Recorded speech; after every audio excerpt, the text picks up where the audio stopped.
Are you arguing with me? The metal detector beeped. Mara Whitfield stood perfectly still, a leather folio tucked under one arm, her hands visible at her sides. Behind her, several attorneys had just walked through the checkpoint. They were all white, all male, dressed in dark suits and expensive shoes, carrying briefcases with brass latches. The detector had not made a sound for any of them. Grant Maddox pointed toward a door off the main corridor, jabbing the air with his finger. "Secondary screening, move!" She followed him into a small room with cinder-block walls painted institutional beige.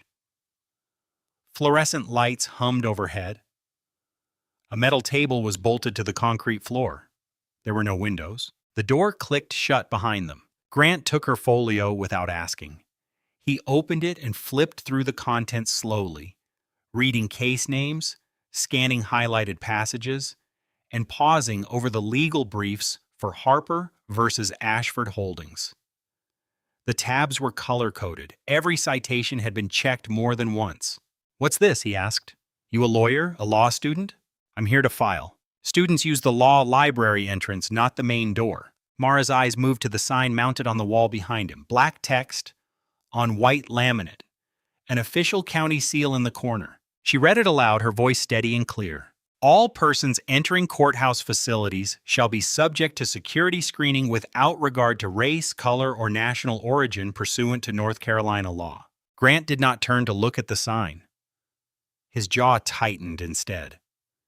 He stepped closer, close enough for her to smell stale coffee on his breath and see the patch of razor stubble he had missed beneath his chin. "You think you're smart?" His right hand dropped to his belt. Not the radio. The other side, where the holster sat. His thumb hooked through a belt loop near it. Casual, but deliberate. Casual.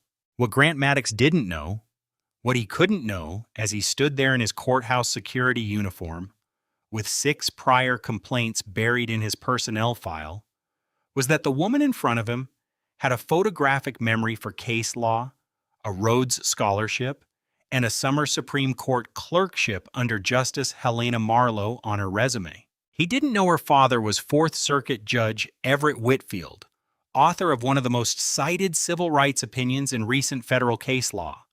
And he definitely didn't know that later she would file a federal civil rights complaint that would put his name, badge number, and every single one of those 6 violations on a federal judge's desk. But right now, at that moment that afternoon, she just needed to get past this checkpoint and file her emergency motion before the filing deadline. The metal detector beeped again behind them. Another attorney walked through the main checkpoint. White woman, navy suit, clicking heels on tile floor. Grant didn't even glance in that direction. "Stay here." He walked to the doorway and lifted his radio to his mouth. Spoke in a voice too low for her to hear clearly, but she caught fragments. Secondary individual asking questions. He looked back at her twice while he talked, each glance lingering a beat too long. When he returned, his expression had hardened into something colder. "Empty your pockets." "Shoes off? Jacket too?" She complied without speaking. Set her phone on the metal table, keys beside it. Black pen with Stanton Law School printed on the side. Slipped off her flats and placed them next to the phone. Removed her blazer, folded it once, set it down carefully. Grant picked up a handheld metal detection wand from a hook on the wall, ran it over each item on the table with exaggerated slowness. Phone, keys, pen, shoes, jacket. The wand stayed silent. Not a single beep. "Turn around, arms out to the sides." She turned, extended her arms. The wand passed over her shoulders, down her spine, across her waist, lingering at her hips. When it reached her lower back, Grant stopped moving. The wand pressed against her spine just hard enough to make her shift her weight forward slightly. "What's this?" "What's what?" "This." He pressed the wand harder. "Feels like something hard." "That's my spine." His jaw worked like he was chewing something. The wand stayed pressed against her back for 3 more seconds before he finally moved it down to her waist, then her hips, taking his time with each pass. When he stepped back, she turned to face him again. "Am I clear?" "For now."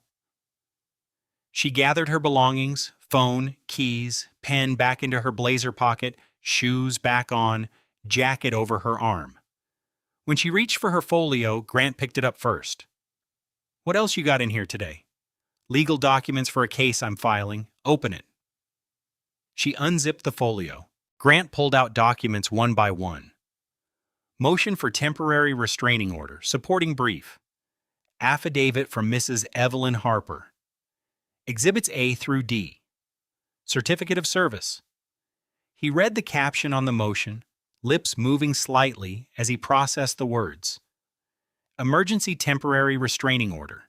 Sounds like you're trying to get special treatment. I'm trying to prevent an illegal eviction. Grant held up the certificate of service, squinting at the notary stamp. "This real?" "Yes." He set the document back in the folio, but kept his hand on it. "Good luck with that." She took the folio from under his hand and walked out of the secondary screening room. The metal detector in the main checkpoint didn't make a sound as she passed through it. It never had. The clerk's office sat on the second floor. Mara took the stairs instead of waiting for the elevator.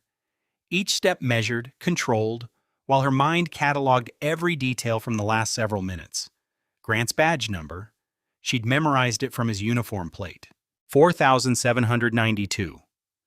Duration of screening several minutes according to the clock on the wall.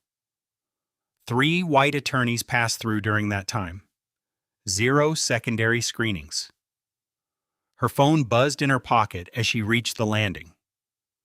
Text from Professor Carter Bell, her clinical supervisor at Stanton Law. "How's the filing going?" She didn't respond yet. Wait until the clerk actually stamped the motion. Wait until it was officially filed. Then she'd tell him about Grant, about the secondary screening, about all of it.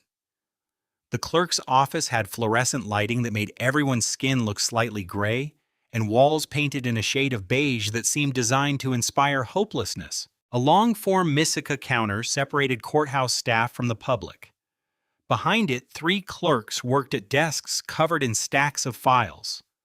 One answered phones in a voice flattened by routine. Another typed with 2 fingers, hunting and pecking at a keyboard. The third sorted documents into color-coded bins. The woman at the front counter looked up as Mara approached. Her nameplate read Denise Aldridge, chief clerk in brass letters on fake wood grain. Denise Aldridge, middle-aged, with a long history at Carver County Justice Center, married to a construction contractor who'd won 3 county building projects in recent years. Member of the Courthouse Employees Union Negotiating Committee. And though Mara didn't know this yet, close personal friend of Preston Caldwell, senior city attorney. "Good afternoon. I'm here to file an emergency temporary restraining order in Harper versus Ashford Holdings." Denise's eyes stayed on her computer screen. Her fingers kept typing for a few moments before she stopped and looked up. "Proceed?" "No. Filing on behalf of my client through Stanton Law School's clinical program." "You certified?" Mara pulled the student practice certification from her folio. North Carolina General Statute Section 84-4.1 allowed third-year law students to appear in court under supervision. The document had the state bar's seal embossed in the corner, Professor Bell's signature at the bottom, still valid. Denise took the certification and held it at arm's length, squinting. Read every word slowly, turned it over to check the back even though nothing was printed there, finally set it on the counter. "We're backlogged. Come back tomorrow." The statute requires same-day filing for emergency temporary restraining orders if submitted before the filing deadline. Mara kept her voice level. "It is still before the filing deadline." Denise's expression shifted. "Not much, just a tightening around the eyes, a flattening of the mouth." She glanced at the clock on the wall, one of those institutional models with a black frame and white face, the second hand ticking in audible jumps, then back at Mara. "Honey, I've been doing this many years. You want to tell me how to do my job?" The word honey landed like a slap. Mara placed her filing on the counter. Anyway, the motion was 32 pages. Tab markers stuck out from the edges in rainbow colors. Red tabs for cases, blue for statutes, yellow for exhibits, green for procedural rules, 12 cases cited, 4 statutes. 4. All verified at the law library yesterday, then verified again this morning. Not at all, I'm just following North Carolina Rules of Civil Procedure, Rule 65. Denise pushed the papers back across the counter without looking at them. The motion slid until it hit Mara's hand. Missing a signature page. Can't accept it. Mara flipped to page 6. Her signature in black ink dated that morning. Below it, the notary stamp from the Stanton Law Administrative Office with the notary's signature and seal. The date was clearly visible. She turned the document around so Denise could see it. Said nothing. Just let the evidence sit there between them. Denise's eyes flicked down to the page for maybe half a second. Come back when you've practiced law more than a few minutes. Behind Denise, one of the other clerks, a younger man whose nameplate read Owen, glanced up from his typing. He looked at the document, then at Denise, then went back to his keyboard without saying anything. Movement in Mara's peripheral vision. A woman walking past the counter heading toward the elevators. Court reporter based on her stenography case. She slowed when she heard Denise's voice, turned her head slightly to see what was happening. Her eyes met Mara's for just a moment. Something passed between them, recognition maybe, or understanding. The court reporter's pace slowed even more as she passed, but she didn't stop walking. Mara pulled out her phone and opened the Notes app, typed while Denise watched, each word deliberate. That day, Clerk Denise Aldridge refused emergency temporary restraining order filing. Claimed missing signature page. Page 6, present. Notarized, dated that moment. Witness, court reporter, name unknown. Clerk Owen. Denise's face flushed. You recording me? Taking notes for my case file. Mara's thumbs kept moving on her phone screen. Is there a supervisor I can speak with? I'm the chief clerk. Denise's voice rose slightly. There is no supervisor. The phone at the desk behind Denise rang. 4 rings. 5. Denise ignored it. Neither of them moved. The younger clerk, Owen, picked up the phone on the 6th ring, his eyes darting between Denise and Mara. Mara finished typing and lowered her phone. Then I'd like you to formally reject this filing so I can note the specific grounds for my appeal to the Court of Appeals. The words hung in the air. Denise's jaw worked. A few moments passed. 15. The overhead fluorescent lights buzzed. Someone's shoe squeaked on the tile floor in the hallway outside. Then Denise snatched the motion from the counter hard enough that the pages bent. She grabbed the filing stamp from beside her computer, positioned it over the top page, and brought it down with enough force that the sound echoed off the walls. The stamp left a red impression filed that day with an official timestamp and Denise's initials. She shoved the document back across the counter. Hearing set for later, Judge Halstead, Courtroom 4B, that moment. Sharp. Don't be late. Mara took the stamped copy and placed it carefully in her folio. Thank you. Denise had already turned her back, returning to her desk. The younger clerk, Owen, was staring at his computer screen so intently it was obvious he was pretending not to have witnessed anything. Outside, that month afternoon sun felt too bright after the fluorescent gloom of the clerk's office.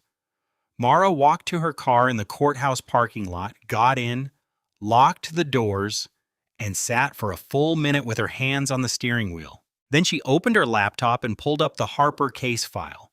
Evelyn Harper, middle-aged, disabled since a car accident many years ago that crushed 3 vertebrae and left her dependent on a wheelchair and supplemental oxygen, fixed income from disability payments, no family within 200 meters. She'd lived in her current apartment for many years, a ground-floor unit with wheelchair accessibility and low rent that had stayed stable until several months ago. Several months ago, the building was sold to Ashford Holdings, a real estate investment company based in Charlotte. New owners meant new management. New management meant rent increases. Mrs. Harper's rent jumped from $950 to $300 overnight. She couldn't pay. Fell behind several months of unpaid rent. Several weeks ago, she found an eviction notice taped to her door, not delivered by hand, not sent via certified mail, taped to her door with masking tape. The notice gave her several hours to vacate. North Carolina General Statute Section 4226 required several days' written notice for month-to-month tenancies. Mrs. Harper had a month-to-month lease. The notice she received gave her several days.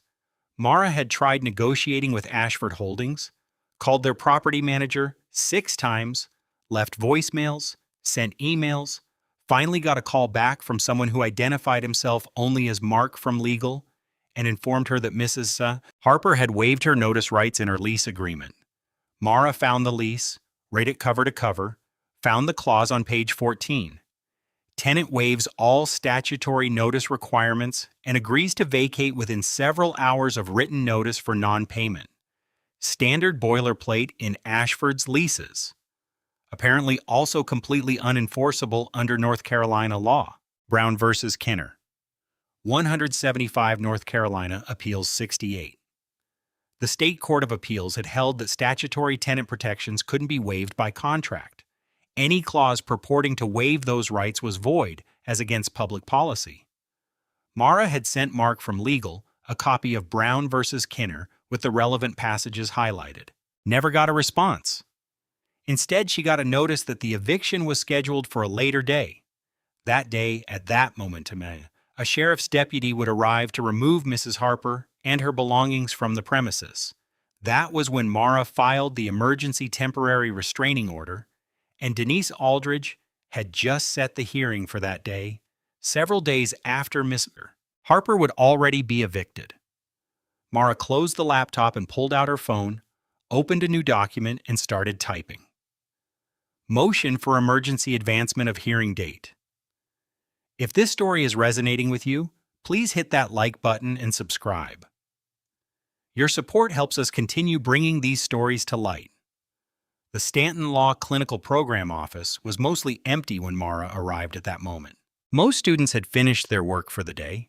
A few remained in the library, heads bent over casebooks, highlighters moving across pages.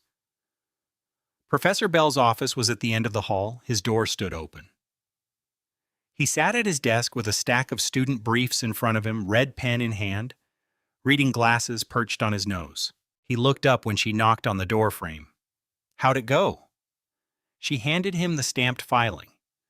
He scanned the first page, noted the timestamp, flipped to the hearing date notation Denise had scrolled at the bottom. They set it for after the eviction. Yes.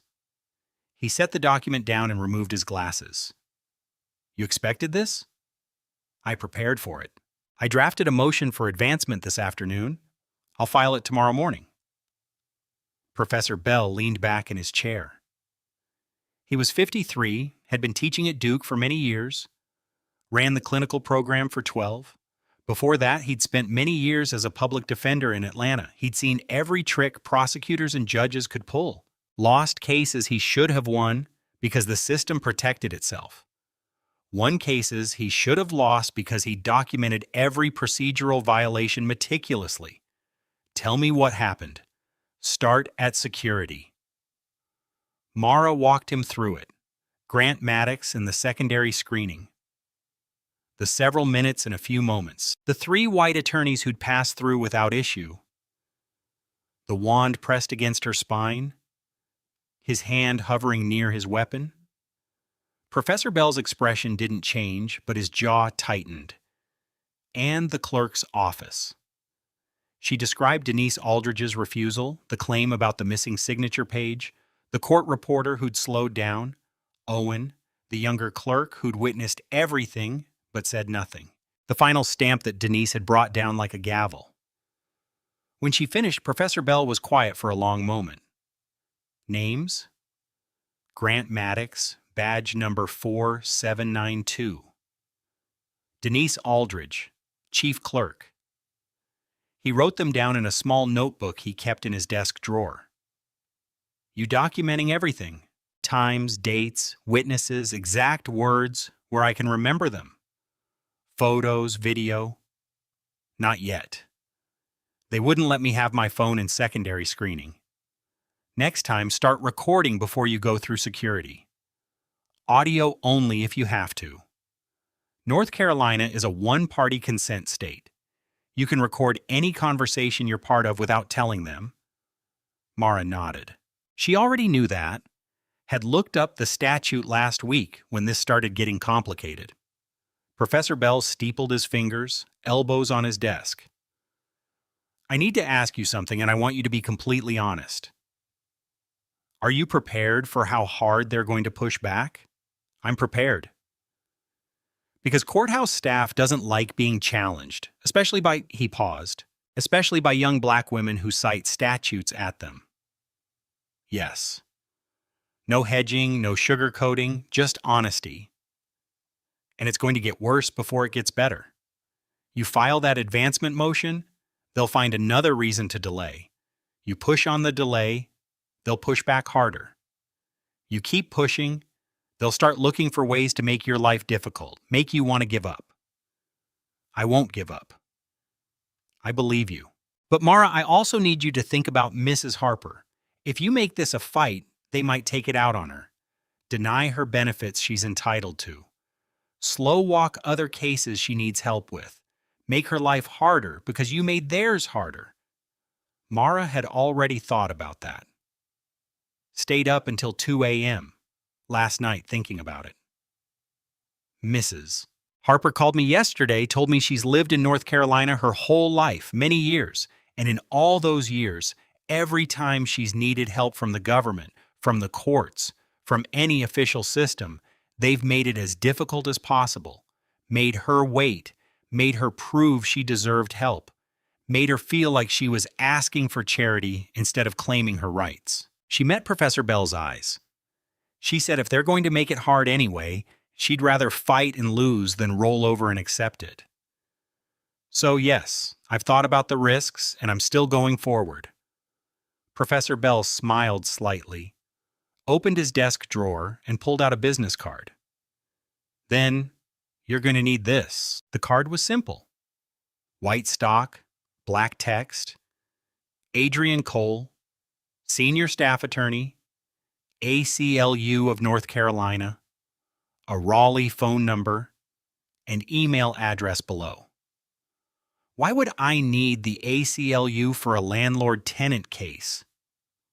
Because this stopped being just a landlord-tenant case the moment Denise Aldridge refused your filing. The moment Grant Maddox held you in secondary screening for several minutes while white attorneys walked through. The moment you became a problem, they wanted to go away. He slid the card across the desk. You keep documenting. You keep fighting for Mrs. Harper. But Mara, if things escalate, and I think they will, you call Adrian.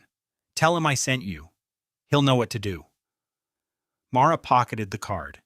You think it'll escalate to federal civil rights litigation? I think you're about to find out what happens when a black woman with a Rhodes Scholarship and a photographic memory for case law challenges a system that's been running on autopilot for many years. Professor Bell's smile widened slightly, and honestly, I can't wait to watch. That night, Mara sat at her kitchen table with her laptop open and 3 legal pads spread out around her. 1 pad for the Harper case, 1 for the advancement motion, 1 for something new, a timeline of courthouse incidents. She started with that day, her first visit to Carver County Justice Center. Grant Maddox had stopped her at security that day too.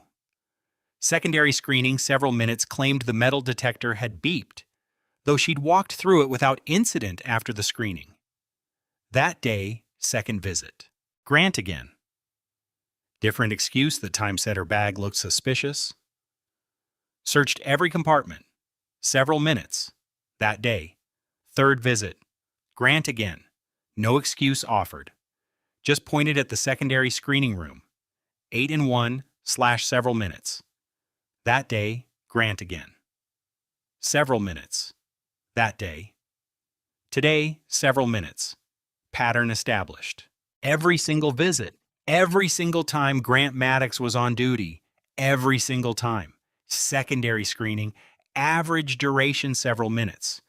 She opened a new document and formatted it as a spreadsheet. Columns, date, time, officer name, badge number, reason given, duration. White attorneys observed passing through without screening. Filled in all 5 incidents. Under the last column, she noted that day, 4 that day, 2 that day, 3 that day, 5 that day, 3. Total, 17 white attorneys who'd passed through security while she was detained.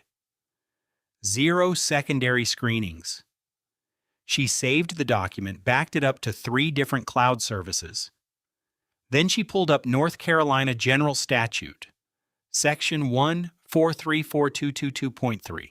The statute Denise had ignored when Mara read it aloud. She copied the full text into a new document. All persons entering courthouse facilities shall be subject to security screening without regard to race, color, or national origin. Security protocols shall be applied uniformly to all visitors.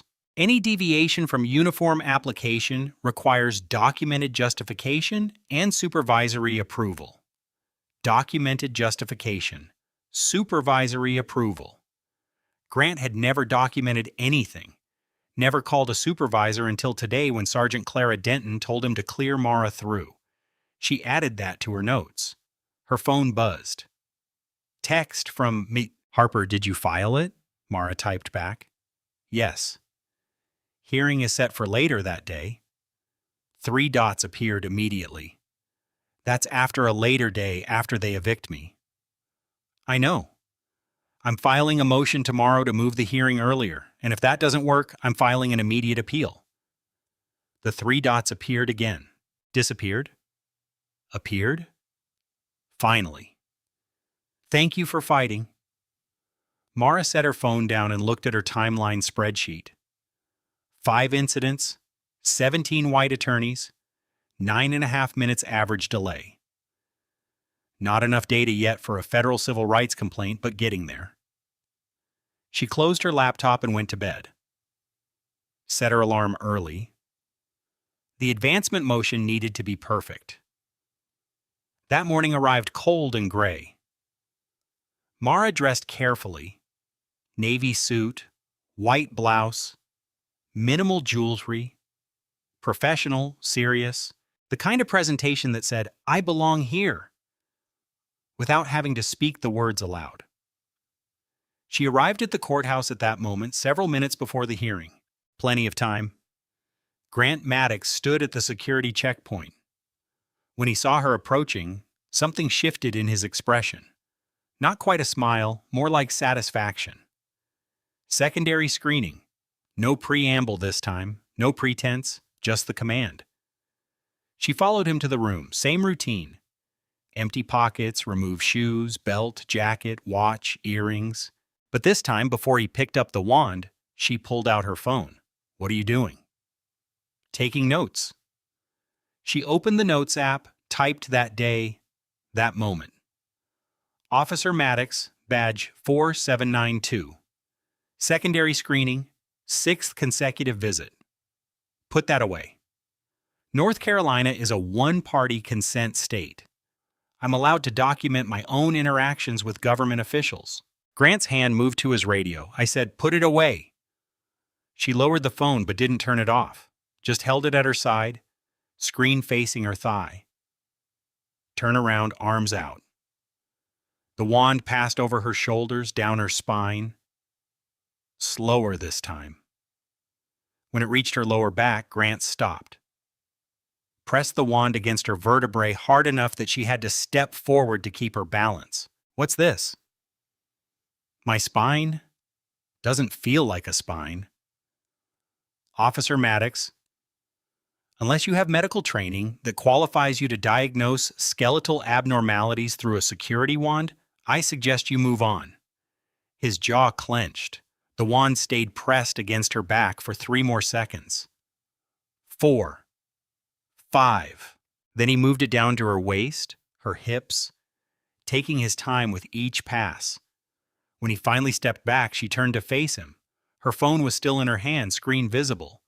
The Notes app showed her entry, time-stamped. Am I clear? You think you're clever, don't you? Grant set the wand down on the table, leaned against the wall, arms crossed. Walking in here with your law school attitude, your filing, your cases. You think any of that matters? I think the Constitution matters. And North Carolina General Statute 14,342.3 matters. You know what I think? He pushed off the wall, took a step closer. I think you're making trouble where there doesn't need to be trouble. I think you're the kind of person who looks for problems, creates them if they're not there. Mara held his gaze. I think I'm the kind of person who notices when the law isn't being applied equally, and I think you're the kind of person who doesn't like being noticed. Silence. Grant's hand moved to his belt. Not the radio this time. The other side where his other equipment hung. His thumb hooked through a belt loop near it. You should be careful. Courthouse isn't always safe. Lots of people coming through. Some of them not stable. Would be a shame if something happened. The threat hung in the air between them. Not quite explicit, plausibly deniable, but unmistakable. Mara's thumb moved on her phone screen. One tap, the voice recorder app activated. Is that a threat, Officer Maddox? His eyes flicked to her phone, registered what she'd done. His expression hardened. Just concerned for your safety. That's my job. Safety, then.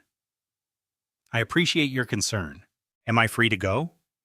He gestured toward the door. She gathered her belongings, but this time she kept her phone out. Recorder still running.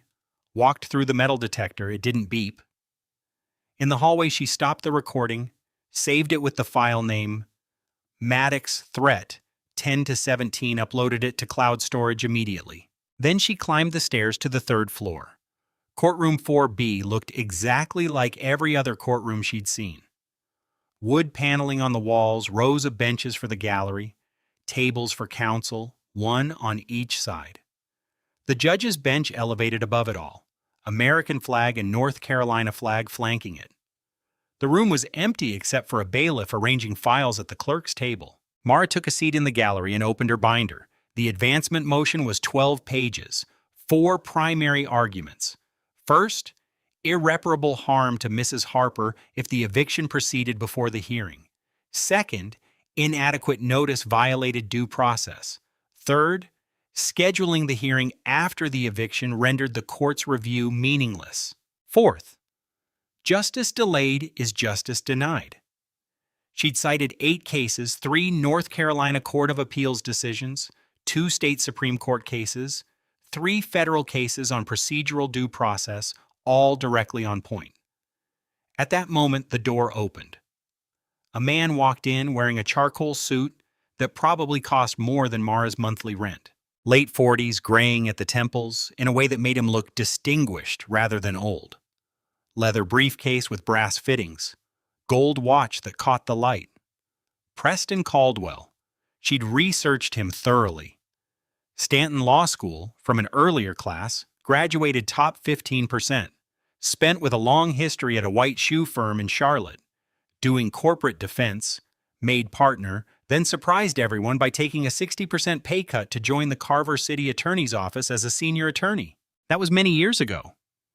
In those many years, he'd never lost a case under 42 USC section that year. Never lost a civil rights complaint. Never had a judgment entered against the city in any case he'd personally handled. He was very, very good at what he did, and what he did was protect the city from people like Mara. Preston sat at the respondent's table without acknowledging her, pulled files from his briefcase, arranged them in neat stacks, clicked his pen once, twice, then settled back in his chair to wait. At that moment, exactly. The bailiff stood. All rise. The Honorable Judge, Warren Halstead, presiding. A door behind the bench opened. Judge Halstead entered in his black robe, reading glasses hanging from a chain around his neck. Middle-aged, decades on the bench. Duke Law from an earlier class. Same graduating class as Mara's father, Fourth Circuit Judge Everett Whitfield. Judge Everett. They'd been friends in law school, study partners, stayed in touch over the years, had dinner together when Judge Whitfield visited Duke for alumni events. But Mara didn't mention that, wouldn't mention it, not unless it became necessary. Judge Halstead sat, gestured for everyone else to do the same. First matter, Harper versus Ashford Holdings, emergency temporary restraining order. Temporary, Mara stood. Mara Whitfield for petitioner, Your Honor. Preston rose smoothly. Preston Caldwell for respondent, Your Honor. Judge Halstead looked at Mara over his reading glasses, really looked at her. His eyes took in her age, her appearance, the Duke clinical program folder she carried. Something flickered across his expression, not quite dismissal, but close. Miss Whitfield, this is an emergency temporary restraining order. Tell me what makes it an emergency. Your Honor, my client is a 62-year-old disabled woman facing unlawful eviction this a later day without proper notice under North Carolina General Statute 42-26. The landlord provided only several hours written notice instead of the required several days. Mrs. Harper uses a wheelchair and supplemental oxygen therapy for chronic respiratory issues. She has no family in the area and limited financial resources. If she's evicted from her current accessible housing, she'll have nowhere to go and no means to secure alternative housing on such short notice. This constitutes immediate and irreparable harm. Judge Halstead's expression didn't change. How long have you been practicing law, Miss Whitfield? The question landed like a brick. She kept her voice steady. I'm a third-year law student, Your Honor, certified to practice under North Carolina General Statute 84-4.1 through Stanton Law School's clinical program. I'm supervised by Professor Carter Bell, who has many years of you're not a lawyer. I'm certified to appear in court and represent clients under supervision, Your Honor. The statute. I know what the statute says, Miss Whitfield. What I'm asking is how much practical courtroom experience you have. How many cases have you argued? How many temporary restraining orders have you successfully obtained? She felt the trap closing. Answer honestly, and he'd use her inexperience against her. Hedge, and he'd call her evasive. This is my 14th appearance in court, Your Honor. I've argued 6 motions, 3 of which were granted. I have successfully obtained 2 preliminary injunctions in family court matters. But, Your Honor, my experience level doesn't change the fact that the law requires. The law requires that counsel. Understand not just the statutes, but how to apply them, and that understanding comes from experience. Judge Halstead picked up her motion, flipped through it. You've written quite an impressive brief here. Lots of citations, very thorough, but it reads like a law school exam, Miss Whitfield. Academic, theoretical. Behind her, Mara heard someone enter the courtroom. Soft footsteps, the creak of a bench as they sat down. She didn't turn to look. Your Honor, with respect, North Carolina General Statute 42-26 is quite clear. It mandates several days' written notice for Judge Halstead, held up a hand. I can read, Miss Whitfield. What I want to know is whether you understand the standard for emergency relief. Can you tell me what Rule 65 requires? Yes, Your Honor. Rule 65 requires the moving party to show 1, immediate and irreparable harm, 2, likelihood of success on the merits, 3, that the balance of hardships favors the moving party, and 4, that the public interest wouldn't be disturbed by granting the injunction. And you believe you've met that standard? Yes, Your Honor. Harper will lose her housing. That's irreparable harm. The landlord violated the notice statute that establishes likelihood of success. Mrs. Harper is disabled and has nowhere else to go, while the landlord is a corporate entity that can easily wait several days. That's the balance of hardships. And the public interest favors ensuring that landlords comply with tenant protection statutes. Preston Caldwell stood. Your Honor, if I may. Judge Halstead nodded. Go ahead, Mr. Caldwell. Your Honor, respondent moves to dismiss. Petitioner failed to serve opposing counsel with the required notice under Rule 65B. Emergency temporary restraining orders require notice to the adverse party except in very limited circumstances. Miss Whitfield provided no such notice. Mara was already opening her binder. Tab 3. Certificate of Service printed on Stanton Law letterhead. Notarized seal at the bottom. Your Honor, I have the Certificate of Service right here. The motion and all supporting documents were served on Mr. Caldwell's office via email and certified mail on that day several days ago. Preston's tone stayed patient, almost kind, like he was explaining something to a child. Your Honor, email service is insufficient for emergency motions. This is basic civil procedure. Rule 65 requires actual notice, which means personal service or at minimum certified mail with return receipt. Ms. Whitfield may have sent an email, but that doesn't constitute proper notice under the rules. Mara pulled another document from her binder. Your Honor, may I approach? Judge Halstead waved her forward. Preston stayed at his table, confident. She handed the judge 2 documents. The first was her certificate of service showing both email and certified mail. The second was an email from Preston's office confirming receipt. Your Honor, this email is from Mr. Caldwell's paralegal, Lena Carver, confirming receipt of all documents on that day at that moment p.m. Additionally, Rule 5 of the North Carolina Rules of Civil Procedure explicitly permits email service when parties have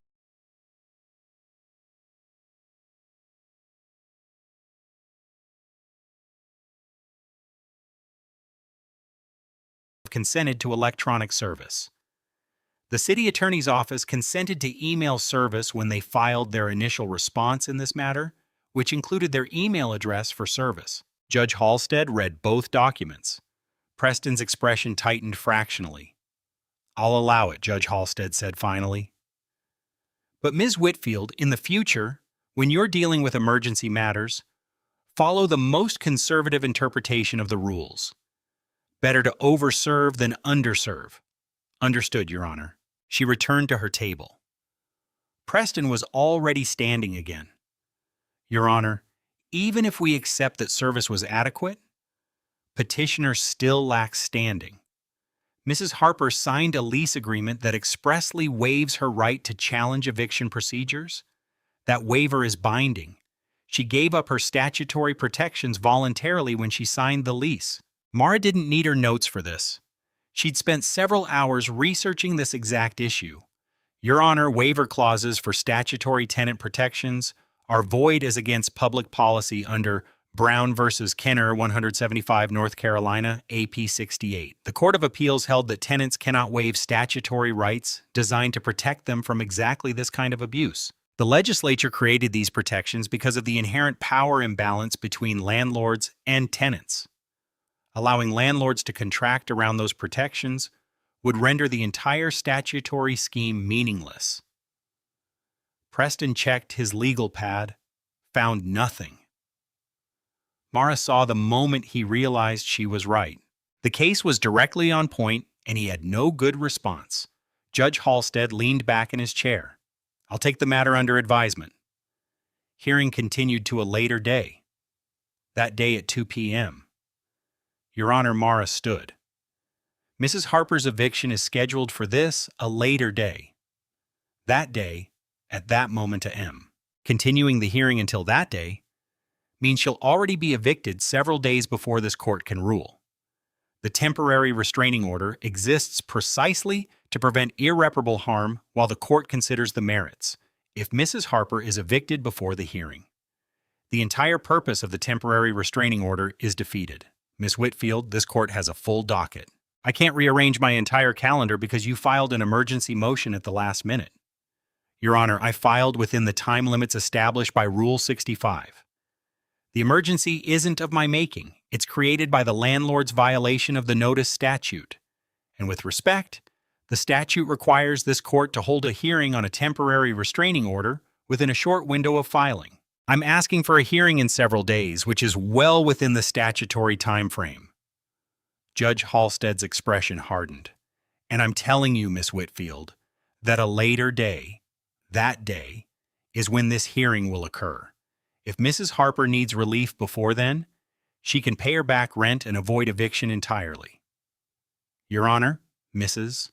Harper cannot afford the back rent. That's why she's seeking protection under the notice statute. The statute exists specifically for people in her situation. Then she'll have to manage until that day. This court has other matters that take priority. Your Honor, I'd like to request findings of fact and conclusions of law for the appellate record. The courtroom went very quiet. Requesting findings meant she was planning to appeal. Everyone knew it. New Judge Halstead removed his reading glasses slowly. You may request whatever you like, Miss Whitfield. Doesn't mean you'll get it. Your Honor, under Rule 52A, I'm entitled to findings of fact and conclusions of law when a court denies a motion for injunctive relief. Rule 52A says the court may provide findings, not must. And in this case, I'm declining to provide them. My ruling is sufficient. Mara stayed standing. Then, Your Honor, I'm filing notice of immediate appeal to the North Carolina Court of Appeals under Rule 2 and a motion for stay of eviction pending appeal. Preston stood quickly. Your Honor, that's frivolous. You can't appeal a continuance. There's no final order to appeal. Mr. Caldwell is incorrect, Your Honor. Under Rule 2, immediate appeal is permitted when a court denies emergency relief that, if not granted, would render any subsequent relief meaningless. If Mrs. Harper is evicted before this court can hear the merits, any future ruling in her favor would be ineffective. That satisfies the standard for interlocutory appeal. Judge Halstead stared at her. A few moments. The bailiff shifted uncomfortably. And I suppose you have a motion for stay already prepared. Yes, Your Honor, for months I approach. He gestured sharply. She brought him the motion drafted last night, just in case. Judge Halstead read it quickly, jaw working. Fine. Stay granted pending appeal, but Ms. Whitfield, let me be very clear. If your appeal fails, and it will fail, you'll have wasted this court's time and your client's money. I suggest you think carefully about whether that's really in Mrs. Harper's best interests. I have thought carefully, Your Honor, and I believe enforcing the law is always in my client's best interests. We'll see. Anything else? No, Your Honor. Then we're adjourned. The gavel came down hard. Mara packed her binder while Judge Halstead left through the side door. Preston gathered his files at his table. When the judge was gone and the bailiff had moved to the back of the room, Preston walked over to her table. His voice was low enough that only she could hear. That was quite a performance. She didn't look up from organizing her papers. I wasn't performing. I was advocating for my client, citing Brown versus Kinnear from memory, requesting findings for the record, filing for immediate appeal before the hearing even ends. Preston's tone was almost admiring. You've clearly done your homework. Is there something you need, Mr. Caldwell? Just wanted to offer some advice off the record. Now she looked up. I'm not interested in your advice. You should be. He leaned against her table. Casual. Because what you just did in there, challenging the judge's scheduling, accusing us of improper service, filing an immediate appeal, that's not how things work in Carver County. The rules are the rules. They work the same everywhere. Preston smiled, not unkindly, almost pitying. That's exactly what someone who's been practicing for several minutes would say. But let me explain something to you. Judge Halstead has been on the bench for many years. I've been practicing in this jurisdiction for 15. We have a relationship. We understand each other. We know how to make the system work efficiently. Efficiently for whom? For everyone, but especially for people who know how to work within the system instead of fighting against it. He straightened.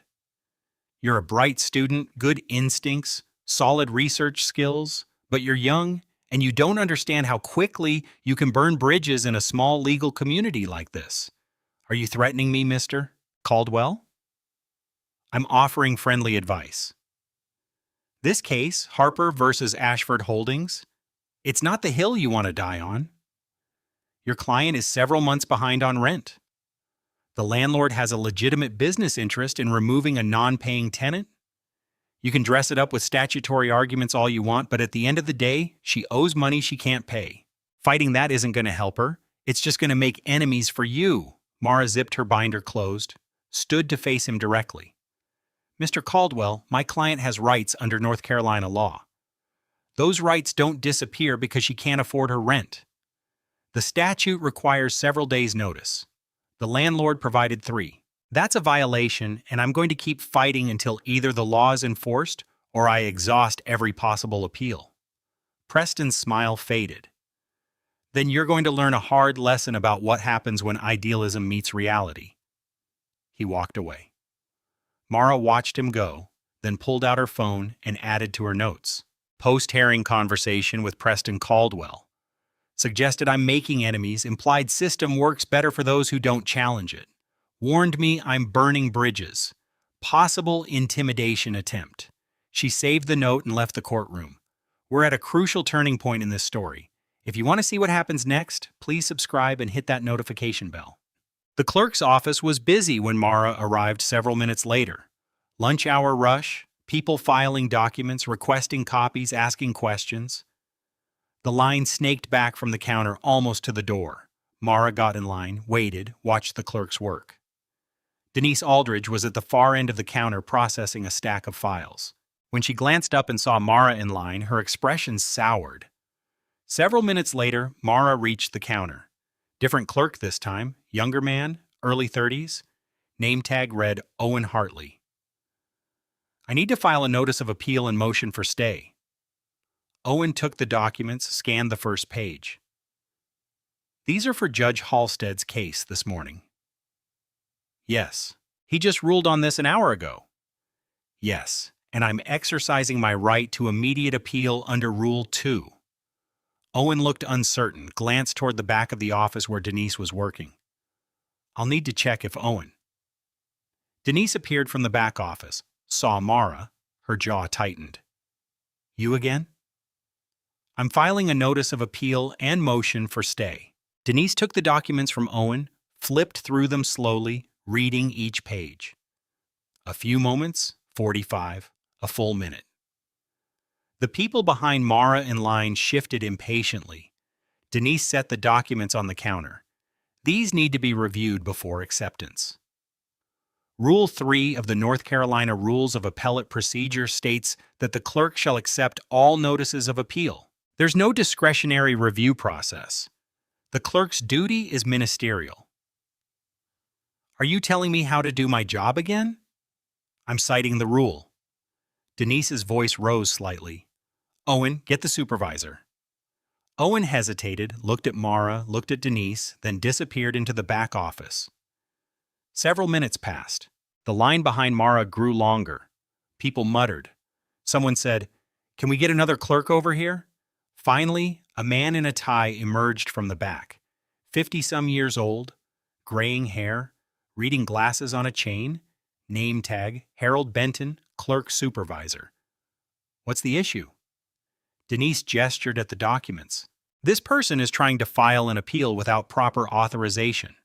Claims we have to accept it without review. Hayes picked up the notice of appeal, read the caption, glanced at the motion for stay, set them down. Looks standard. What's the problem? She's claiming Rule 3 requires immediate acceptance. It does. Hayes looked at Denise. That's literally what Rule 3 says. The clerk shall accept notices of appeal, not may. Shall. Denise's face flushed. But we need to verify. There's nothing to verify. It's a notice of appeal. You stamp it, log it, and move on. Hayes turned to Mara. I apologize for the delay. These should have been accepted immediately. He took the documents, stamped them himself, the sound sharp in the busy office, and handed them back to Mara. Your copy's original goes in the file. Court of Appeals will receive notice within several hours. Thank you. Denise had turned away, her back rigid with anger. Outside, Mara called Professor Bell. I filed the appeal and got the stay. Tell me about the hearing. She walked him through it. Judge Halstead's dismissive comments about her experience, Preston's motion to dismiss over service, her citation of Brown versus Kinnear, the continued hearing date after the eviction, her request for findings that was denied, the immediate appeal that forced Harrove to grant the stay. Professor Bell listened without interrupting. When she finished, he was quiet for a moment. You made an enemy today. I know. Judge Halstead doesn't like being challenged in his courtroom, and he especially doesn't like being forced to grant stays because someone threatens to appeal. He forced my hand by scheduling the hearing after the eviction. I know, and you did exactly the right thing legally. But Mara, you need to understand this is going to have consequences. Harrove talks to other judges. Preston talks to other city attorneys. Word gets around in the legal community that you're difficult, that you don't play by the unwritten rules. I'm okay with that. Are you? Because it means every future case you bring in Carver County is going to be an uphill battle. Every motion you file will be scrutinized twice as carefully. Every argument you make will be met with skepticism. Professor, I didn't go to law school to be liked. I went to enforce the law. If that makes me difficult, fine. She could hear the smile in his voice. Good answer. Just remember, document everything. This isn't over. It's just starting. He was right. That afternoon, Mara received an email from Rowan Mills, the junior associate who'd introduced herself in court. The subject line read, Case Law Help. Hi, Mara. I saw you're working on the Harper appeal. I thought this might help. Attached is Owen versus Davidson County. It supports your argument about notice requirements. Good luck. Rowan Mara opened the attachment. Read the case. Owen versus Davidson County, decided by the North Carolina Court of Appeals many years ago. The holding was clear. Landlords could not contract around statutory notice requirements, and any lease clause purporting to do so was void. Perfect. Exactly what she needed. Too perfect. She opened Shepard's citations and ran Owen versus Davidson County. Red flag overruled.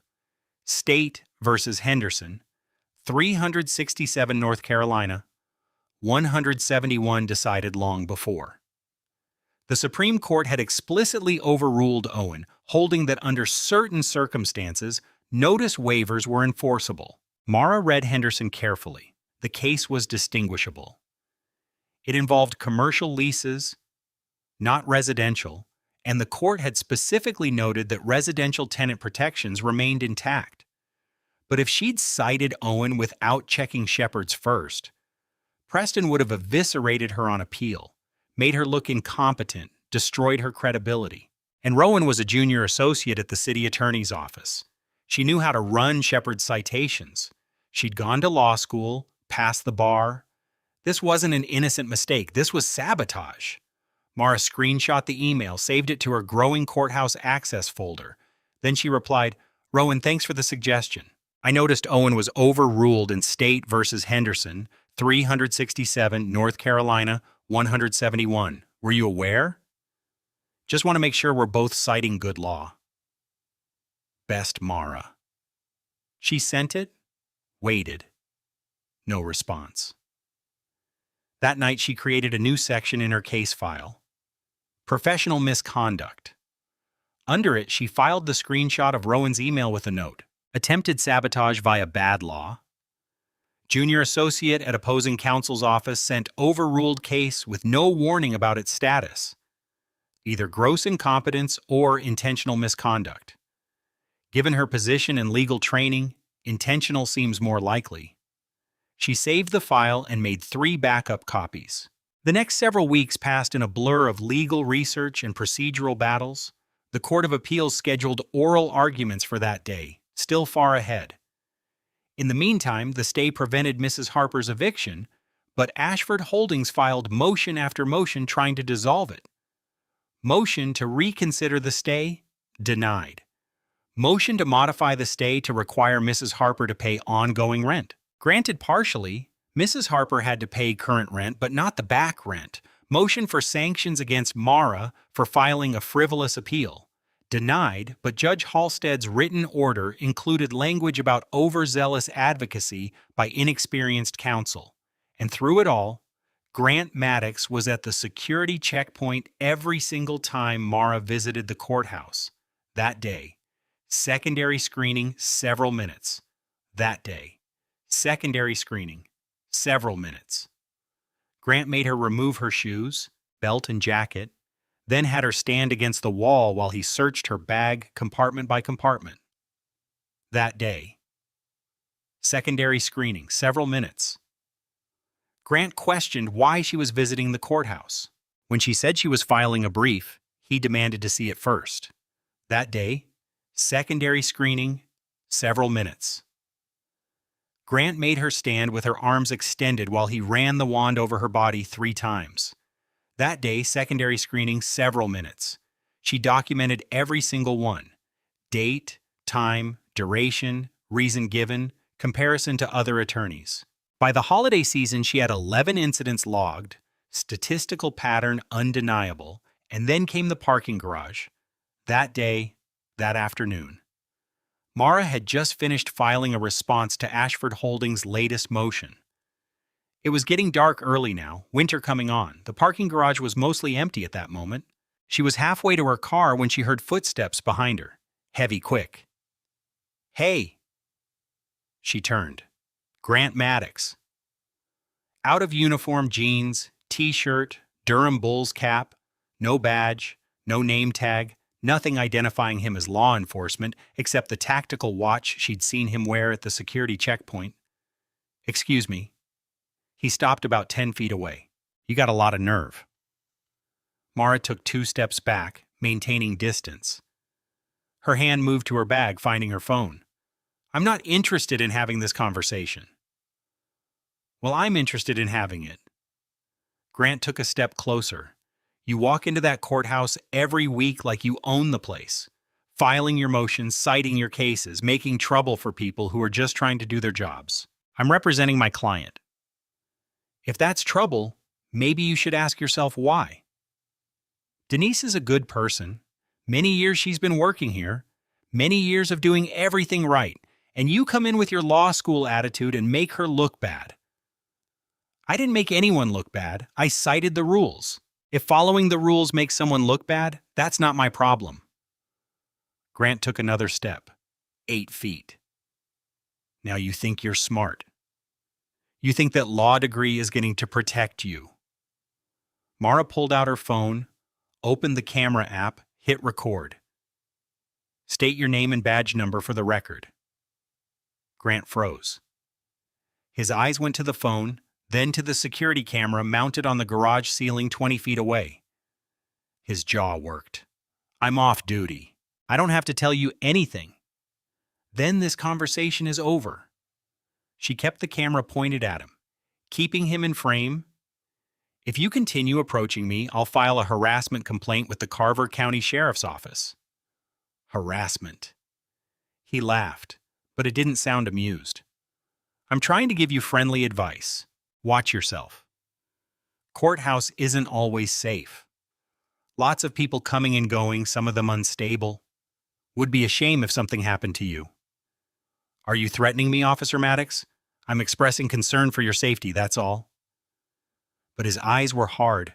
They stood there for a few moments. 10. Mara kept recording. Finally, Grant turned and walked back toward the elevator. She waited until the doors closed behind him, then stopped recording, saved the video with timestamp and location data, uploaded it to 3 different cloud services immediately. Then she got in her car, locked all the doors, and drove to Professor Bell's office. He watched the video twice. The second time he paused it on Grant's face when he said, "Would be a shame if something happened to you. That's a threat." Plausibly deniable, Mara said. He can claim he was expressing concern, maybe in isolation, but combined with the pattern of secondary screenings, the escalating delays, the confrontational behavior, this is harassment. You need to file a formal complaint. With who? The sheriff's office. Grant works for them. With everyone. Sheriff's office, yes, but also the ACLU. And Professor Bell pulled out his phone. I'm calling Adrian Cole right now. He dialed, put it on speaker. 3 rings. Adrian Cole. Adrian, it's Carter Bell at Duke. I'm here with a student who needs your help. You got a minute for you? Always. What's going on? Professor Bell gestured to Mara. She explained the whole thing starting with the first secondary screening on that day. The pattern of delays, Denise Aldridge's refusal to file her documents, Judge Halstead's dismissiveness, Preston's warning about making enemies, Rowan's sabotage attempt with the overruled case, and finally, Grant's confrontation in the parking garage. Adrian was quiet for a moment after she finished. How much of this have you documented? All of it. Dates, times, witnesses, exact quotes where I can remember them, screenshots of emails, video of the parking garage incident, statistical analysis of the secondary screenings compared to other attorneys. Send it to me. Everything. I'll review it over the weekend and call you Maddox. Do you think it's enough for a civil rights complaint? I think it's enough for a pattern and practice investigation, maybe more. But let me look at the evidence first. Carter, you still there? Yeah. She's safe. Professor Bell looked at Mara. Are you? I'm careful. I don't go to the courthouse alone anymore. I tell people where I'm going. I document everything. That's not what I asked. Mara thought about Grant's hand near his holster, his threat in the parking garage, the way his eyes had gone flat and cold. I don't know. Then we act fast, Adrian said. Send me everything tonight. I'll have a preliminary review done by Maddox morning. And Mara, until we figure out next steps, you don't go to that courthouse without someone with you. Understood? Understood. They hung up. Professor Bell walked her to her car, waited until she was inside with the doors locked before heading to his own vehicle. That night, Mara compiled everything. Created a master document with timeline, incident reports, supporting evidence, 37 pages, 13 separate incidents. 42 white attorneys observed passing through security without secondary screening while she was detained. Average delay, several minutes. Pattern clear, statistically significant, legally actionable. She attached the video of Grant's threat. Screenshots of Rowan's sabotage attempt. Copies of her motions with Denise's handwritten notes, scheduling hearings after evictions, transcript excerpts from Judge Halstead's comments about her inexperience. She sent it all to Adrian Cole at that moment p.m. He responded at that moment. Got it, go get some sleep, we'll talk Maddox. But she couldn't sleep. Instead, she opened a new document and started drafting complaint for injunctive relief and damages. Mara Whitfield, plaintiff, versus Carver County. Grant Maddox, Denise Aldridge, Preston Caldwell, John Doe. Security officers 1-5 and Jane Doe. Clerks 1-3 defendants violations, 42 U.S.C. that year. Denial of access to courts, 18 U.S.C. Sire 242 deprivation of rights under color of law. North Carolina General Statute are 143, 400, 22.3 discriminatory enforcement. Brady violation, withholding exculpatory evidence. She wrote deep into the night. When she finally stopped, she had 49 pages. Evidence, legal analysis, prayer for relief that included damages, injunctive relief, policy reforms, and attorney's fees. She saved it but didn't file it. Not yet. Wait for Adrian review. Wait for the right moment. But the complaint was ready. loaded, just waiting for the trigger. Maddox morning, Adrian called at that momentum. I reviewed everything you sent. This is solid, really solid.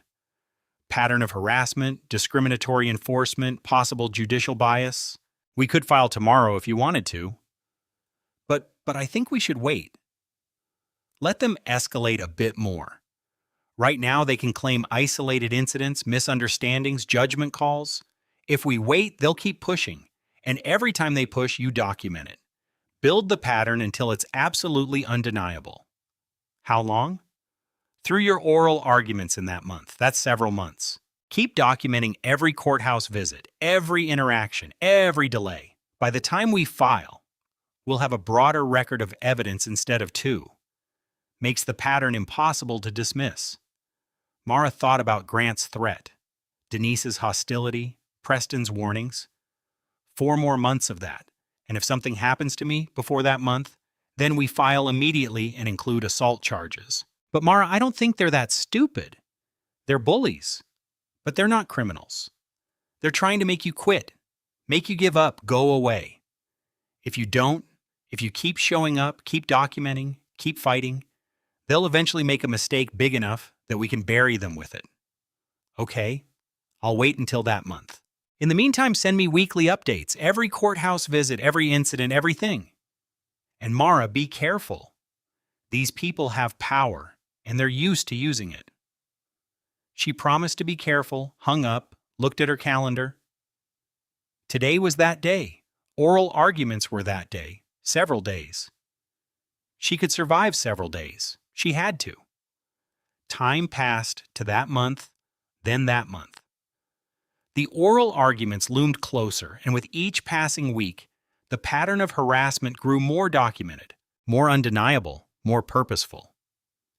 That day, granted security, secondary screening, several minutes. He made her stand with her arms extended overhead while he ran the wand up and down her sides, the device lingering at her ribs, her waist, her hips. When she asked if she could lower her arms, he said, "When I'm done." A white male attorney walked through the main checkpoint during minute 14, waved through without question. Mara documented it, date, time, witness description, added it to the spreadsheet.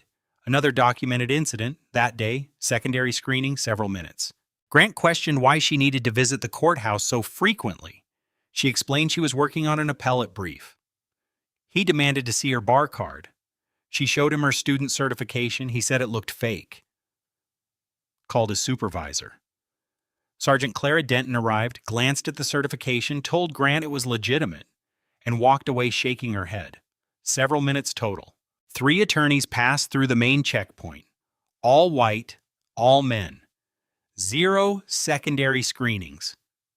Another documented incident.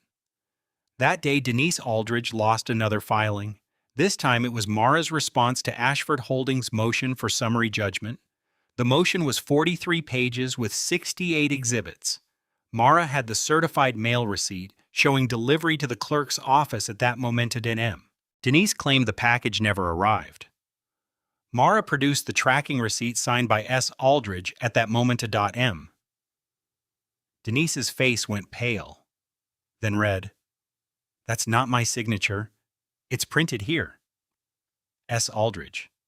And this is your office. Someone else must have signed for it." "Who?" Denise didn't answer, just stamped the duplicate copy Mara had brought. She'd learned to always bring backups with enough force to leave an impression on the counter. Mara photographed the tracking receipt and Denise's signature side by side, added it to her evidence file. That day, Mara arrived at the courthouse to file a notice of compliance with a court order. Grant wasn't at security. Different guard, older man, gray hair, wedding ring. He looked at Mara, looked at the metal detector, and waved her through. "Have a good day, ma'am." No secondary screening, no demands, no delays. She was through security in a few moments. The relief was overwhelming and also damning because it proved that the harassment wasn't about security protocols or reasonable precautions. It was about Grant Maddox specifically targeting her. She documented that too. Control incident, different guard, no delay, professional treatment. That day, Grant was back. Secondary screening? Several minutes. He made her remove her shoes, belt, jacket, watch, earrings, and empty every pocket. Laid everything on the table, ran the wand over each item individually, then made her stand against the wall while he searched her bag. So thoroughly he pulled the lining partially loose. "You're going to damage my bag." Just being thorough. Several minutes. 4 attorneys passed through. 2 white women, 2 white men. 0 secondary screenings. Another documented incident. But it wasn't just Grant and Denise anymore. The harassment had evolved, become more sophisticated. That day, Mara received an email from Preston Caldwell's office. Not from Preston himself, from Rowan Mills.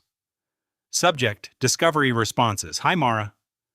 Attached are our responses to your discovery requests in Harper versus Ashford Properties. Let me know if you have questions."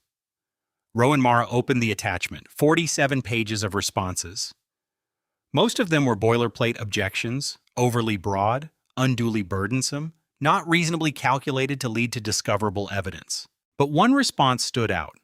Interrogatory 12 had asked Ashford Holdings to identify all communications with the city attorney's office regarding Mrs. Harper's case. Response? After diligent search, no responsive documents located. That was a lie. Mara had seen the email from Denise to Preston about losing her service copy. She had the screenshot. That email proved coordination between the clerk's office and the city attorney. And since Ashford Holdings was represented by the city attorney's office, that coordination was discoverable. She drafted a motion to compel attach the email as evidence, filed it that day. Several days later, she got a call from Preston Caldwell himself. "Miss Whitfield, we need to talk about your motion to compel." "I'm listening." "That email you attached, the one from Denise Aldridge, that's attorney work product. You obtained it improperly during discovery in a separate matter.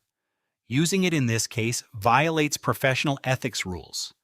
The email wasn't marked as privileged. It was produced in response to a proper discovery request, and it's directly relevant to whether your client coordinated with court staff to obstruct my filings. You're accusing court staff of obstruction. I'm presenting evidence of coordination that resulted in my filings being lost and my hearings being scheduled after evictions. The court can draw its own conclusions." Preston's voice hardened. "Miss Whitfield, you're playing a dangerous game. You're making serious accusations against people who have served this community for decades. You're damaging your own reputation. And for what? A tenant who owes several months' rent?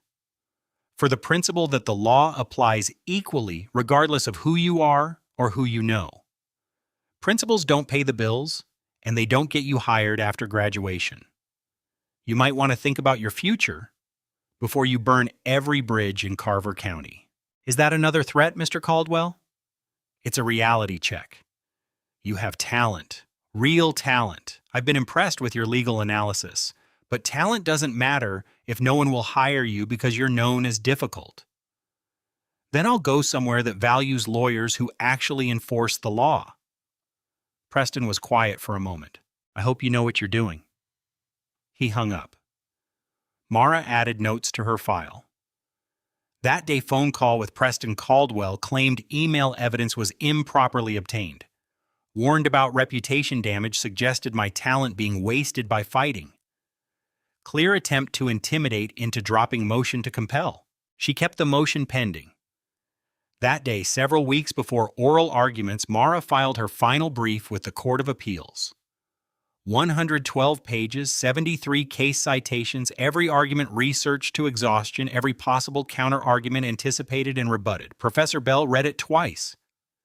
"This is appellate-level work, better than most practitioners I know. Will it be enough legally?" "Yes." "But Mara, you need to prepare yourself for the possibility that you win the legal argument and still lose the case." "What do you mean?" "I mean, appellate courts have a lot of discretion. They can find procedural reasons to avoid the merits. They can affirm on alternative grounds. They can rule that even if the trial court was wrong, the error was harmless. He paused. Especially when ruling for you means reversing a judge who's been on the bench for many years and calling out a city attorney who's never lost a civil rights case. So what am I supposed to do? Just accept that the system protects itself? No. You fight anyway? Because even if you lose this case, you're building a record. Every brief you file, every argument you make, every piece of evidence you document, it's all part of a larger pattern. And eventually that pattern becomes impossible to ignore. Even if it takes years. Even if it takes years. That day. Final pre-argument preparation. Mara did a moot court session with 3 Stanton law professors playing the appellate panel. They grilled her for several minutes. Every weak point in her argument, every case that cut against her, every fact that could be interpreted favorably to Ashford Holdings. By the end, she was exhausted but ready. That night, she reviewed her evidence file one last time, sent the weekly update to Adrian Cole. 23 incidents now. Statistical analysis showed she was detained at security 92% of the time Grant was on duty. Average delay several minutes compared to 0% for white attorneys during the same time periods. Pattern established, undeniable. Adrian's response came at midnight. You're building a bulletproof case. Stay strong. 7 more days. That day. Eve of oral arguments. Mara drove to Raleigh and checked into the same budget hotel she'd used before. Reviewed her notes until the scheduled hour. Slept several hours. Woke at 6. Dressed carefully. Navy suit, white blouse, pearl earrings, professional, serious, ready. Arrived at the North Carolina Court of Appeals building at that moment. Oral arguments were scheduled for that moment. The building was impressive. Granite facade, marble floors, high ceilings, portraits of former judges lining the walls. This was where real law happened, where precedent was made, where justice, when it worked, actually functioned. Preston Caldwell arrived at that moment. He had 2 associates with him this time, Rowan Mills and another junior attorney Mara didn't recognize. They sat up at one of the counsel tables in the courtroom, spreading files and documents with practiced efficiency. At that moment, the courtroom started filling. Other attorneys waiting for their cases, law students observing a court reporter setting up her stenography machine, and in the back row, Professor Bell. He'd driven up to watch, gave Mara a small nod when she turned around. At that moment, the bailiff stood. All rise. The North Carolina Court of Appeals is now in session. The Honorable Judge Celeste Rowan presiding, joined by Judge Darius Hale and Judge Nora Vale. 3 judges entered and took their seats at the elevated bench. Judge Rowan in the center, 50s, sharp eyes behind wire-rimmed glasses. Judge Hale on the left, 60s, African-American, former civil rights attorney. Judge Vale on the right, 40s, youngest person ever appointed to the Court of Appeals. Judge Rowan looked at the case file in front of her. First case, Harper v. Ashford Holdings. Appeal from Carver County Superior Court. Mr. Caldwell, you're the appeal. You may proceed. Preston stood smooth, confident, many years of experience on display. That month it pleased the court. This case is about a tenant who stopped paying rent and now seeks to avoid the consequences through creative statutory interpretation. The trial court properly denied emergency relief because the petitioner failed to meet the high standard required for temporary restraining orders. That ruling was within the court's discretion and should be affirmed. Judge Hale leaned forward. Mr. Caldwell, didn't the landlord provide only several days' notice when the statute requires 30? The landlord provided the notice required under the lease agreement, Your Honor. The tenant voluntarily waived her statutory rights when she signed the lease. Can statutory tenant protections be waived? Judge Vale asked. In certain circumstances, yes. When a tenant is sophisticated enough to understand what she's agreeing to, and when the waiver is clearly stated in the contract, courts enforce those agreements. Judge Rowan flipped through the brief. Isn't there a case, Brown versus Kinnear, that holds otherwise? Brown is distinguishable, Your Honor.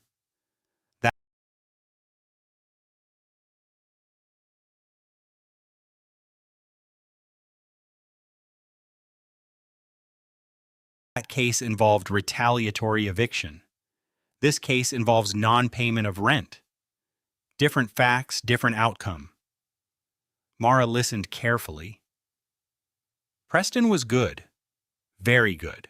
He'd anticipated the court's questions and had answers ready, but he was making one critical mistake. He was misrepresenting Brown versus Keener. After several minutes, Preston sat down. Judge Rowan turned to Mara. Miss Whitfield, your turn. She stood, placed her notes on the podium, but didn't look at them. She'd memorized every argument. That month, it pleased the court. This case is about whether landlords can contract around tenant protection statutes designed to prevent exactly this kind of abuse. The answer under North Carolina law is no. Brown versus Kinnear establishes that statutory tenant protections cannot be waived. The trial court erred in denying relief, and this court should reverse. Judge Rowan didn't wait. Miss Whitfield, your brief cites Whitfield versus North Carolina extensively. Are you aware that case addresses qualified immunity for state actors, not private landlord-tenant disputes? The question hung in the air. This was it, the moment she'd been preparing for. I'm aware, Your Honor. Whitfield held that qualified immunity applies only when the constitutional right violated was not clearly established at the time of the violation. Here, the right to notice under the Fair Housing Act and North Carolina General Statute 42-26 was clearly established long before. The underlying principle that clearly established rights cannot be violated under the guise of immunity or waiver applies here. Judge Rowan studied her. You seem very familiar with Whitfield. Have you read it carefully? Many times, Your Honor. The concurrence in particular. Mara's heart rate picked up slightly. Why was the judge asking about the concurrence specifically? Yes, Your Honor. Judge Everett Whitfield's concurrence addressed the scope of qualified immunity in cases involving procedural violations. He argued for a narrower interpretation than the majority. And how does that apply here? Judge Whitfield's concurrence emphasizes that procedural protections exist to check government power. The same principle applies to statutory tenant protections. They exist to check landlord power. Allowing those protections to be waived undermines their entire purpose. Judge Hale spoke up. Miss Whitfield, even if you're right about the notice violation, your client still owes several months' rent. How does correcting the procedural error help her? It gives her time, Your Honor, several days' notice instead of 3. Time to find alternative housing. Time to access social services. Time to avoid becoming homeless. The statute recognizes that disabled tenants, especially those with limited resources, need that time to avoid irreparable harm. And if we reverse and remand, what happens? The trial court holds the hearing it should have held before the eviction, weighs the evidence, makes findings of fact, follows the law. That's all we're asking for. A fair hearing under the correct legal standard. Judge Vale leaned back. Ms. Whitfield, the trial judge, has been on the bench for over many years. He denied your motion. What makes you think he got it wrong? The question was sharp, challenging her directly. Your Honor, respectfully, experience doesn't equal infallibility. The trial court denied relief without findings of fact, without analyzing the statutory requirements, without applying Brown versus Keener, which is directly on point and binding precedent. The law is the law regardless of who sits on the bench. Judge Rowan's eyebrow raised slightly. Not many young attorneys spoke that directly about trial judges. The judges asked 8 more questions. Mara answered each one, cited cases from memory, distinguished adverse precedent, built her argument brick by brick. When her time expired, she sat down. Preston stood for rebuttal. Your Honor, Ms. Whitfield has done an admirable job with this appeal. Her brief is thorough. Her argument is well-researched, but she's asking this court to second-guess the trial judge's discretionary decision based on a misreading of Brown versus Kinner and an inapplicable case about qualified immunity. He paused for effect. And regarding Whitfield versus North Carolina, if you read Judge Whitfield's concurrence carefully, which I recommend the court do, you'll find he actually supports the proposition that immunity applies broadly to protect good faith actors from technical violations. That principle extends to landlords acting in good faith under lease agreements. Mara's pen stopped mid-note. Preston had just cited her father's concurrence, and he'd gotten it completely wrong. Judge Whitfield's concurrence argued for narrower immunity, not broader. Preston had either misread it or was deliberately misrepresenting it to the court, but she couldn't speak. Her time was over. The judges thanked both sides. We'll take the matter under advisement and issue a written opinion within a short window. Court is adjourned. Outside the courtroom, Professor Bell caught up with her. You did great in there.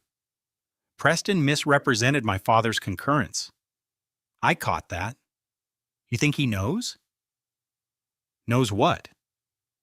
That Judge Whitfield is your father. Mara shook her head. No. He would have disclosed it if he knew. Probably would have moved for recusal. So he just cited it without reading it carefully. Apparently they walked toward the exit. Preston was ahead of them talking to his associates in the hallway. As Mara passed, he turned. Nice argument, Miss Whitfield. You've definitely improved since your first appearance. She stopped. Thank you. That point about Whitfield was clever. Using the concurrence to support your position, but you should read the case more carefully. Judge Whitfield's actual holding supports immunity, not restriction. I've read it carefully, Mr. Caldwell. Well, when you've practiced appellate law as long as I have, you learn to distinguish between what a case says and what advocates want it to say. Mara looked at him. This moment had been inevitable. From the first secondary screening, the first refused filing, the first dismissive comment, everything had been building to this. Mr. Caldwell, when I see my father next, I'll let him know you think his concurrence was misread. Preston's expression froze. Your father, Judge Everett Whitfield, Fourth Circuit Court of Appeals, author of Whitfield versus North Carolina, the case you've been citing to support your position for the past several months? The color drained from Preston's face. Behind him, Rowan Mills stopped mid-sentence, her mouth falling open. Your Judge Whitfield is my father.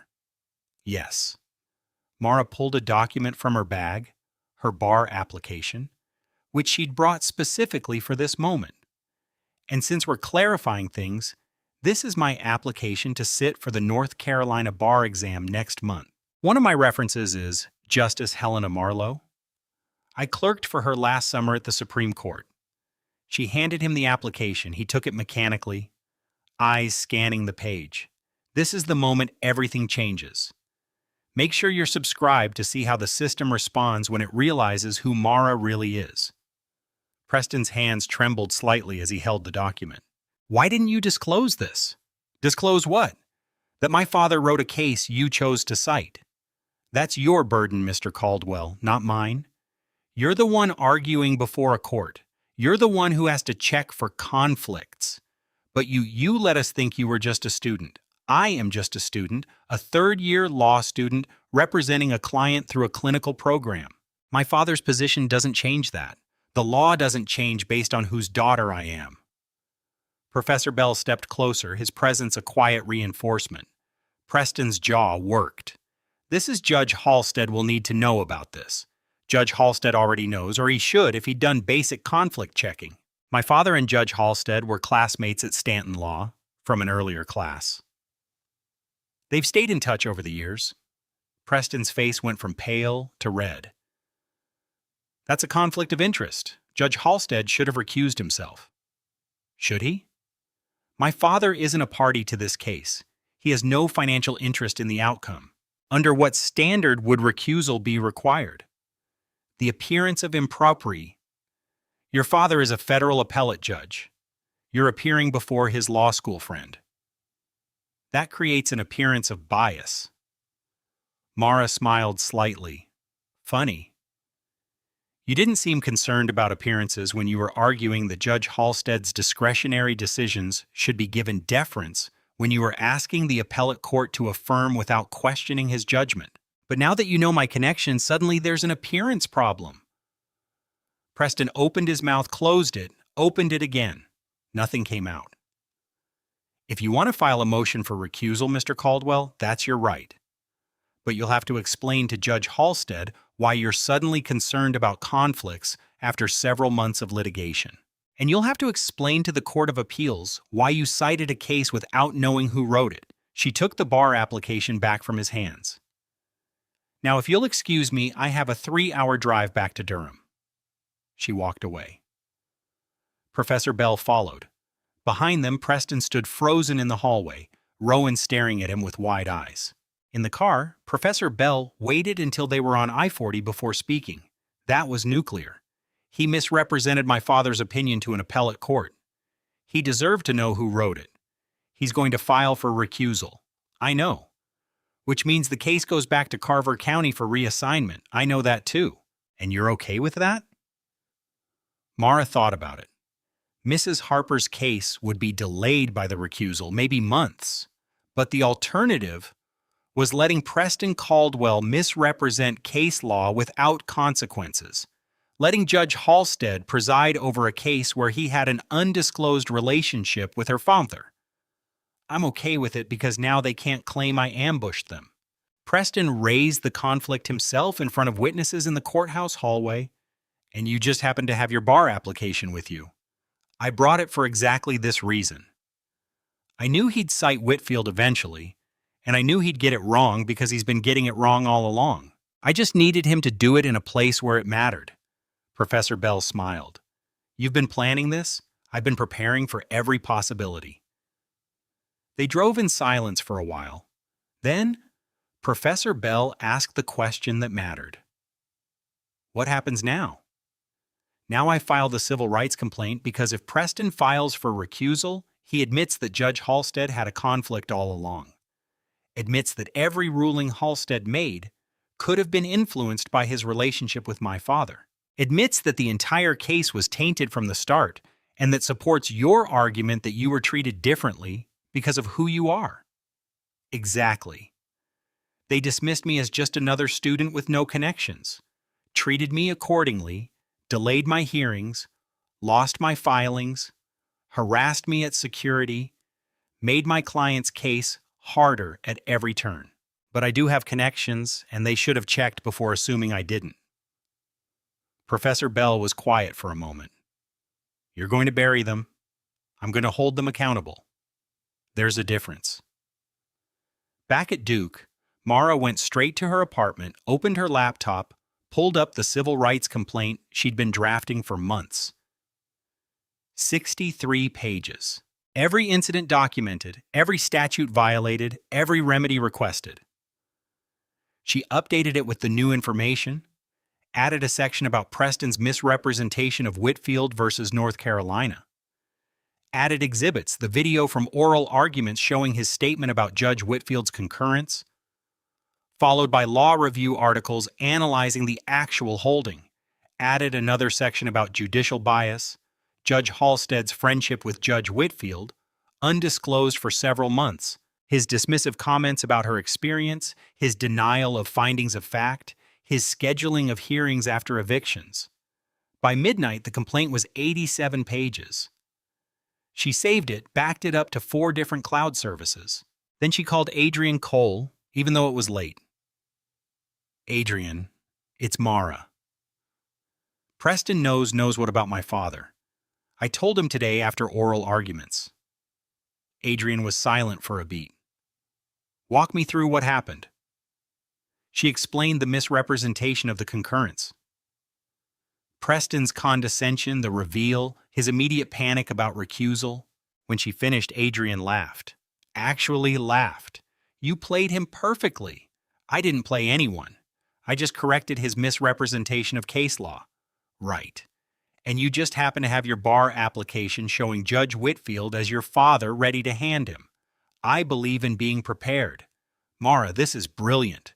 If he files for recusal, he admits the conflict. If he doesn't file, he's stuck with a record where he misrepresented a federal judge's opinion, a federal judge who happens to be opposing counsel's father. Either way, he loses. So we file the complaint now. No, we wait for his next move. If he files for recusal, we include that in the complaint as evidence of the systemic bias you faced. If he doesn't file, we file anyway, and note that he failed to move for recusal even after learning of the conflict. Either way, we win. How long do we wait? Several hours. He'll file within a short window or not at all. Adrian was right. Several hours later, Mara received notice of a new motion filed in Carver County Superior Court. Motion for recusal of Judge Warren Halstead, respondent. Was for recusal of Judge Warren Halstead under 28 U.S.C. C-Par 455. B. 5.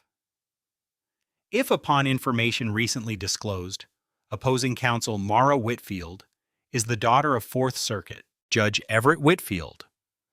Judge Halstead and Judge Whitfield attended Stanton Law School together from an earlier class and maintain a social and professional relationship. This creates an appearance of bias requiring recusal under the Code of Judicial Conduct. Additionally, the undersigned inadvertently cited Whitfield versus North Carolina during appellate oral arguments without knowledge of opposing counsel's relationship to the author. This creates a further appearance of impropriety that warrants recusal and reassignment to avoid any perception of unfairness. Mara read it 3 times. Preston had done exactly what she'd expected, admitted the conflict, admitted his mistake, gave her everything she needed. She called Adrian.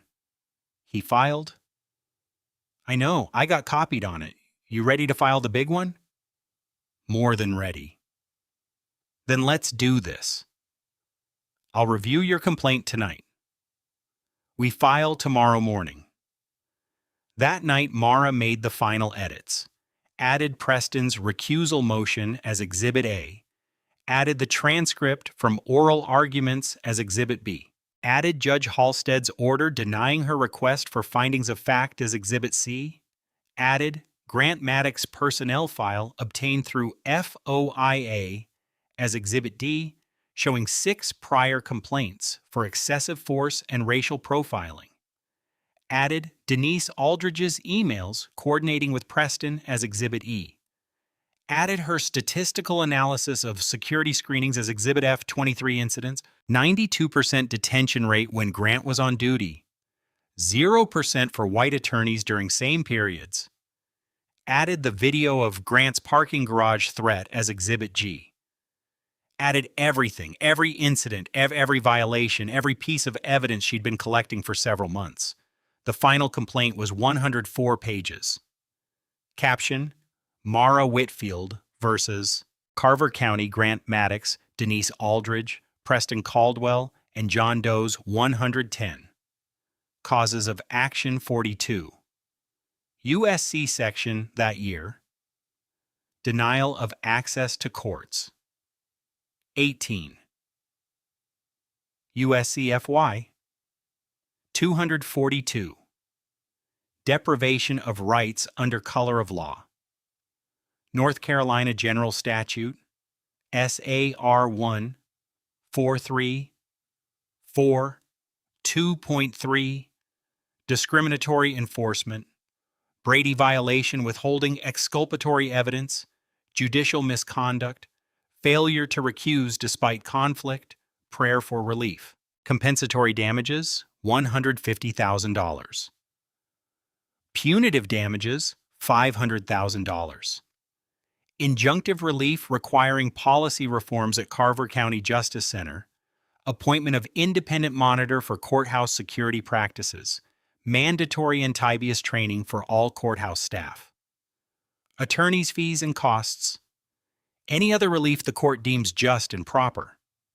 She read it one final time. Then she sent it to Adrian. His response came at that momente. This is the most thorough civil rights complaint I've seen in many years of practice. File it. That day, several days after oral arguments, Mara walked into the Carver County Justice Center one final time. Grant Maddox was at security. He saw her coming and his expression hardened into something familiar, anticipatory, ready to make her day difficult again. Secondary, she held up a document. Officer Maddox, this is a copy of a federal civil rights complaint I'm filing this morning in the U.S. District Court for the Middle District of North Carolina. You're named as a defendant. You'll be served formally within several hours. I'm providing you this courtesy copy now. Grant's face went blank. He took the document automatically, started reading. This also names the Carver County Sheriff's Office, the Clerk of Courts, and several John Doe defendants. I'm identifying you specifically because of your pattern of discriminatory security screenings documented over the past several months. Grant looked up. What? 23 incidents. Statistical analysis attached as Exhibit F. Video evidence of your parking garage threat attached as Exhibit G. I suggest you contact your union representative and retain legal counsel. She walked past him to the metal detector. It beeped. She stopped waiting. Grant just stared at the complaint in his hands. Didn't move. Officer Maddox, the detector, he looked up like he'd forgotten she was there. Waved her through without a word. She rode the elevator to the second floor. Denise Aldridge was at the clerk's counter. Mara approached and placed an identical copy of the complaint on the counter. Ms. Aldridge, this is a courtesy copy of a federal civil rights complaint I'm filing this morning. You're named as a defendant for coordinating with opposing counsel to obstruct my filings and deny my client access to the courts. You'll be served formally within several hours. Denise's hands trembled as she picked up the document, started reading. Her face went white. This is you can't. I can and I have. The complaint includes emails you sent to Preston Caldwell discussing ways to delay my filings. Those emails were produced during discovery. They're now part of the federal record. Denise's mouth opened, closed, opened again. No words came out. I need to file this in the federal courthouse, which is across town. But I wanted you to know first. Professional courtesy. Mara turned and walked away. Behind her, she heard Denise's voice high and panicked. Get me, Robert! Get me, Robert! Now! Outside, Professor Bell was waiting in his car. He'd driven with her for safety. How'd it go? Grant looked like he'd been hit by a truck. Denise looked like she might faint. Good. Let's go file this thing. The federal courthouse was different from Carver County. Bigger, newer, more professional. The security guards were U.S. Marshals, not local officers. They were polite, efficient, thorough. Mara passed through security in a few moments. The clerk's office for the U.S. District Court was on the second floor. She walked up to the counter and presented the original complaint, plus 4 copies, filing a new civil rights action. The clerk, a middle-aged woman with reading glasses on a chain, took the documents and scanned the caption. Her eyebrows rose. This is against Carver County. Yes, ma'am. And several individual defendants. Yes, ma'am. The clerk read the first few pages, stamped each copy with the filing date and time, assigned a case number, handed Mara her copies. You'll need to serve all defendants within a short window. The court will assign a judge within several hours. Good luck. Thank you. Outside, Mara stood on the courthouse steps and called Adrian Cole. It's filed? Case number? She read it off. 125 C0000142. I'm pulling it up now. Looking at the docket. Okay, I see it. Mara Whitfield versus Carver County et al. Filed that day at that momenta.m. He paused. This is really happening. This is really happening. You ready for what comes next? What comes next? They're going to fight back. Hard motion to dismiss. Discovery battles, depositions where they try to break you down. Settlement offers designed to make you go away quietly. This could take years. I know. And you're still in? Mara looked at the federal courthouse behind her. Clean lines, American flag flying, the words equal justice under law carved in stone above the entrance. I'm still in. The response was faster than she expected. Several days later, the Carver County Attorney's Office issued a press release. Carver County responds to allegations. Carver County has been made aware of allegations filed by a law student regarding courthouse security procedures and administrative processes. The county takes all such allegations seriously and has initiated an internal review. While we cannot comment on pending litigation, we remain committed to ensuring fair and equal treatment for all courthouse visitors. The individuals named in the complaint are dedicated public servants who have served Carver County with distinction for many years. We are confident that a full review of the facts will demonstrate that all actions taken were appropriate and in compliance with established procedures. Translation: they were circling the wagons that day. Mara received a call from an unknown Raleigh number. Miss Whitfield, this is Harper Lane, Deputy County Attorney for Durham. I'm calling about the complaint you filed. I'm listening. The county would like to explore the possibility of resolving this matter without protracted litigation. Would you be amenable to a settlement discussion? That depends on what you're offering. We'd need to meet in person to discuss specifics. Could you come to our office next week? I can meet, but I'm bringing my attorney. Of course, we'd expect no less. How's later that day at 2 p.m.? Mara checked her calendar. That works. She called Adrian immediately after hanging up. They want to settle already. You filed several days ago. Deputy County Attorney called personally. Wants to meet next a later day. Adrian was quiet for a moment. They're scared. This is good. But Mara, first settlement offers are always lowball. They'll try to make you go away cheap. Don't take the first offer. What should I ask for? Everything in your prayer for relief.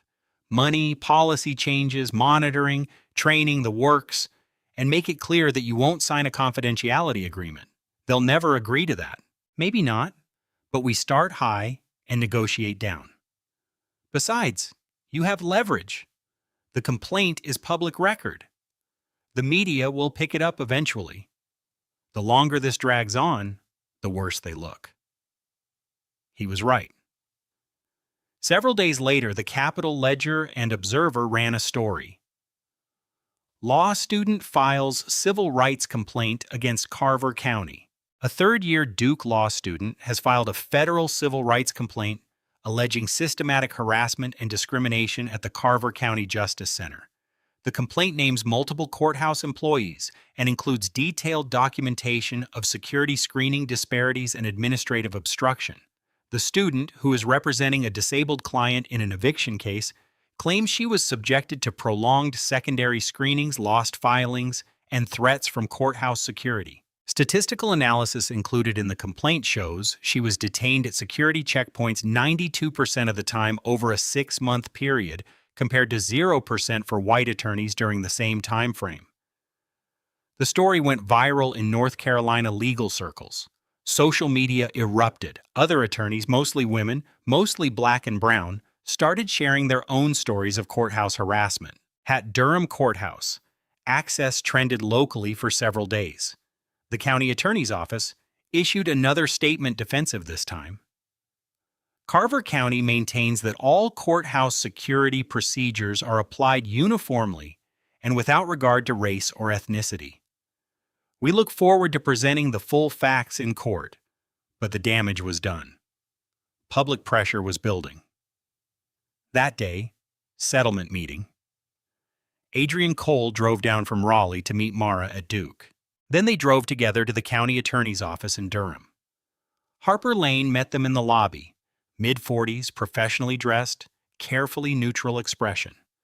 Miss Whitfield, Mr. Chen, Thank you for coming. She led them to a conference room. 4 people were already seated. An older man in a suit, likely the county attorney himself, a woman with a legal pad, paralegal, and 2 others Mara recognized from county government photos online. No Grant, no Denise, no Preston. The actual defendants weren't there, just lawyers and administrators. Jennifer made introductions. This is County Attorney Bennett Shaw, Assistant County Attorney Sloan Mercer, County Manager Eleanor Pierce, and HR Director Calvin Rhodes. Everyone shook hands and sat down. Bennett Shaw opened. Ms. Whitfield, we appreciate you taking the time to meet with us. Carver County takes your allegations seriously, and we want to explore whether there's a path to resolution that serves everyone's interests. Mara said nothing. Let him talk. We've conducted a preliminary internal review of the incidents described in your complaint. We've identified some areas where procedures could have been clearer, and we're committed to making improvements. What kind of improvements? Adrian asked.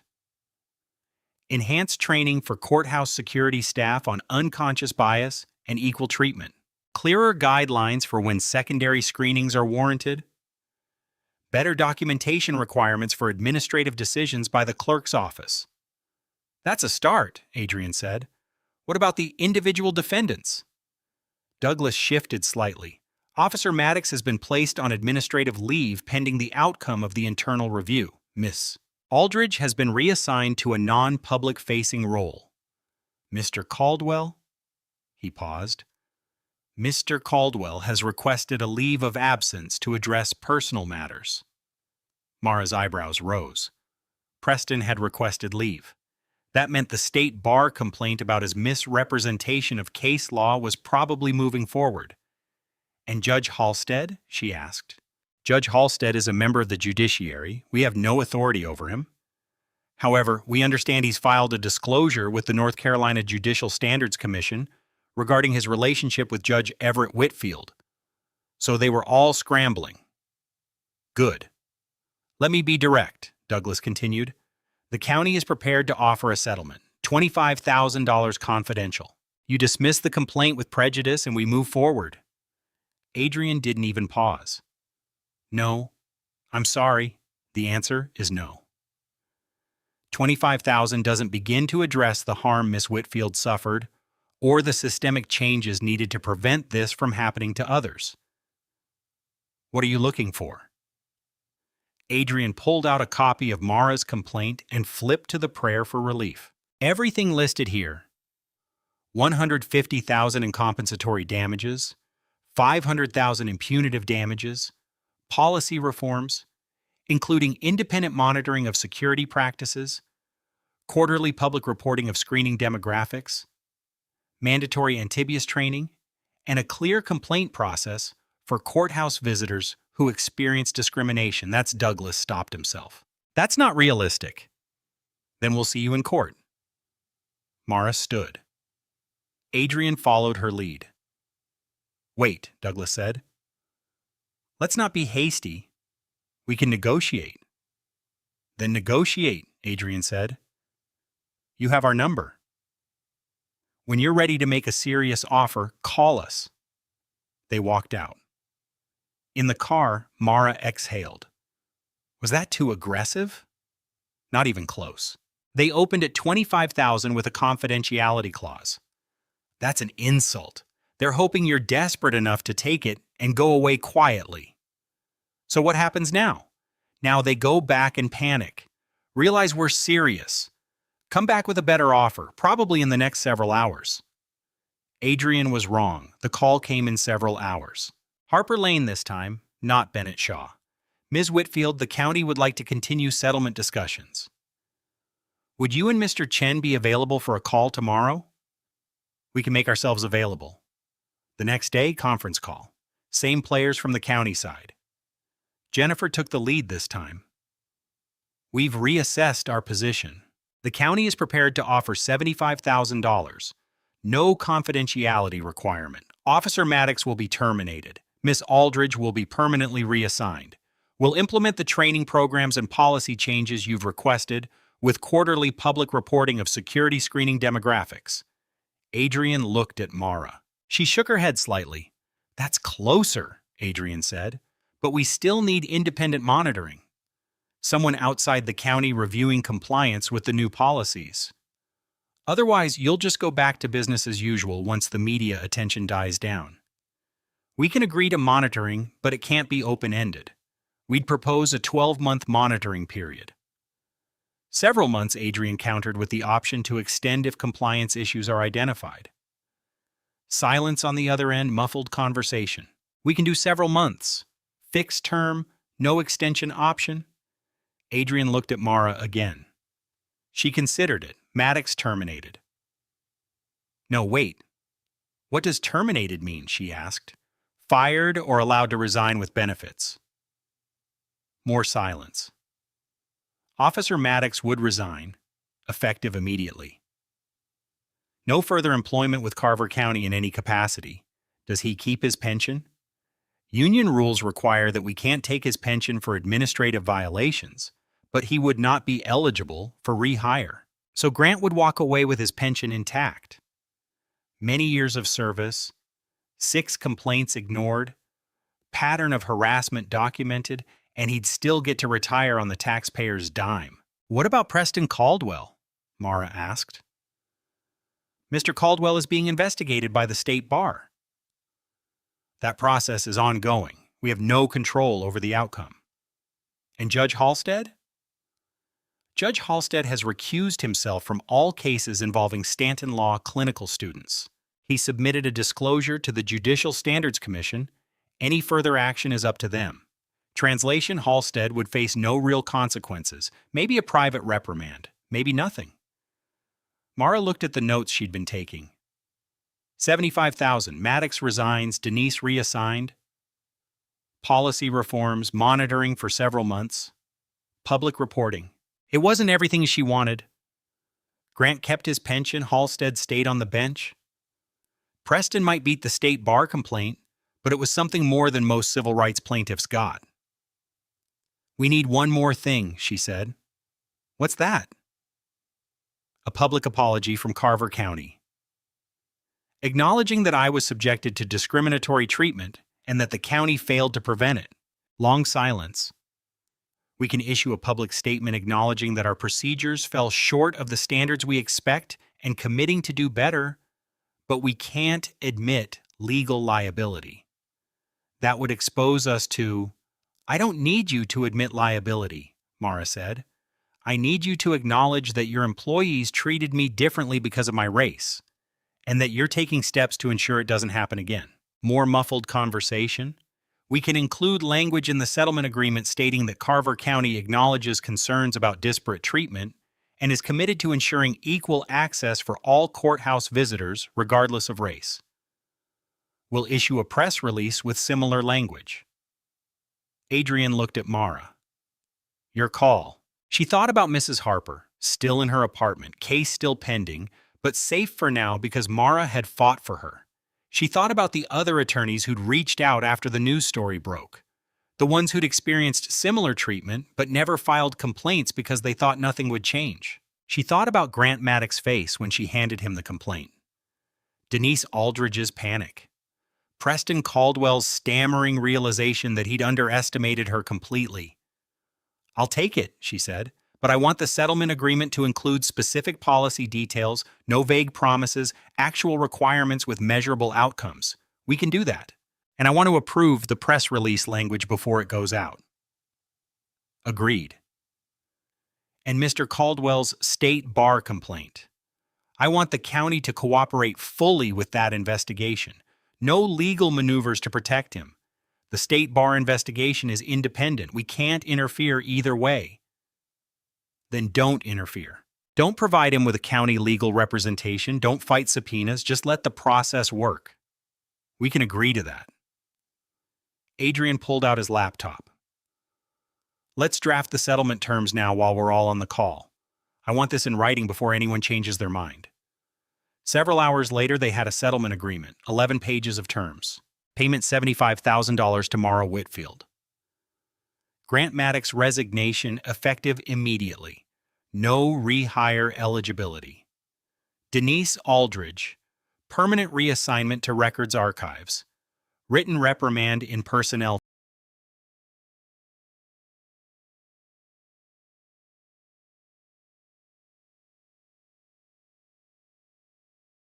file. Policy changes. Mandatory anti-bias training for all courthouse security and administrative staff annually. Written guidelines for secondary screenings requiring documented justification. Public reporting of security, screening demographics quarterly. Independent monitor appointed for several months to review compliance. Clear complaint process for courthouse visitors with investigation requirements, public acknowledgement. Carver County to issue press release. Acknowledging disparate treatment concerns and commitment to reform. No confidentiality. Settlement terms are public record. Preston Caldwell. County will not provide legal representation in state bar proceedings. Judge Halstead. No county position, but disclosure to judicial standards. Commission confirmed. Mara read it 3 times. Adrian reviewed every clause. "This is a good settlement," he said quietly. "Better than most, but not perfect. Nothing's ever perfect.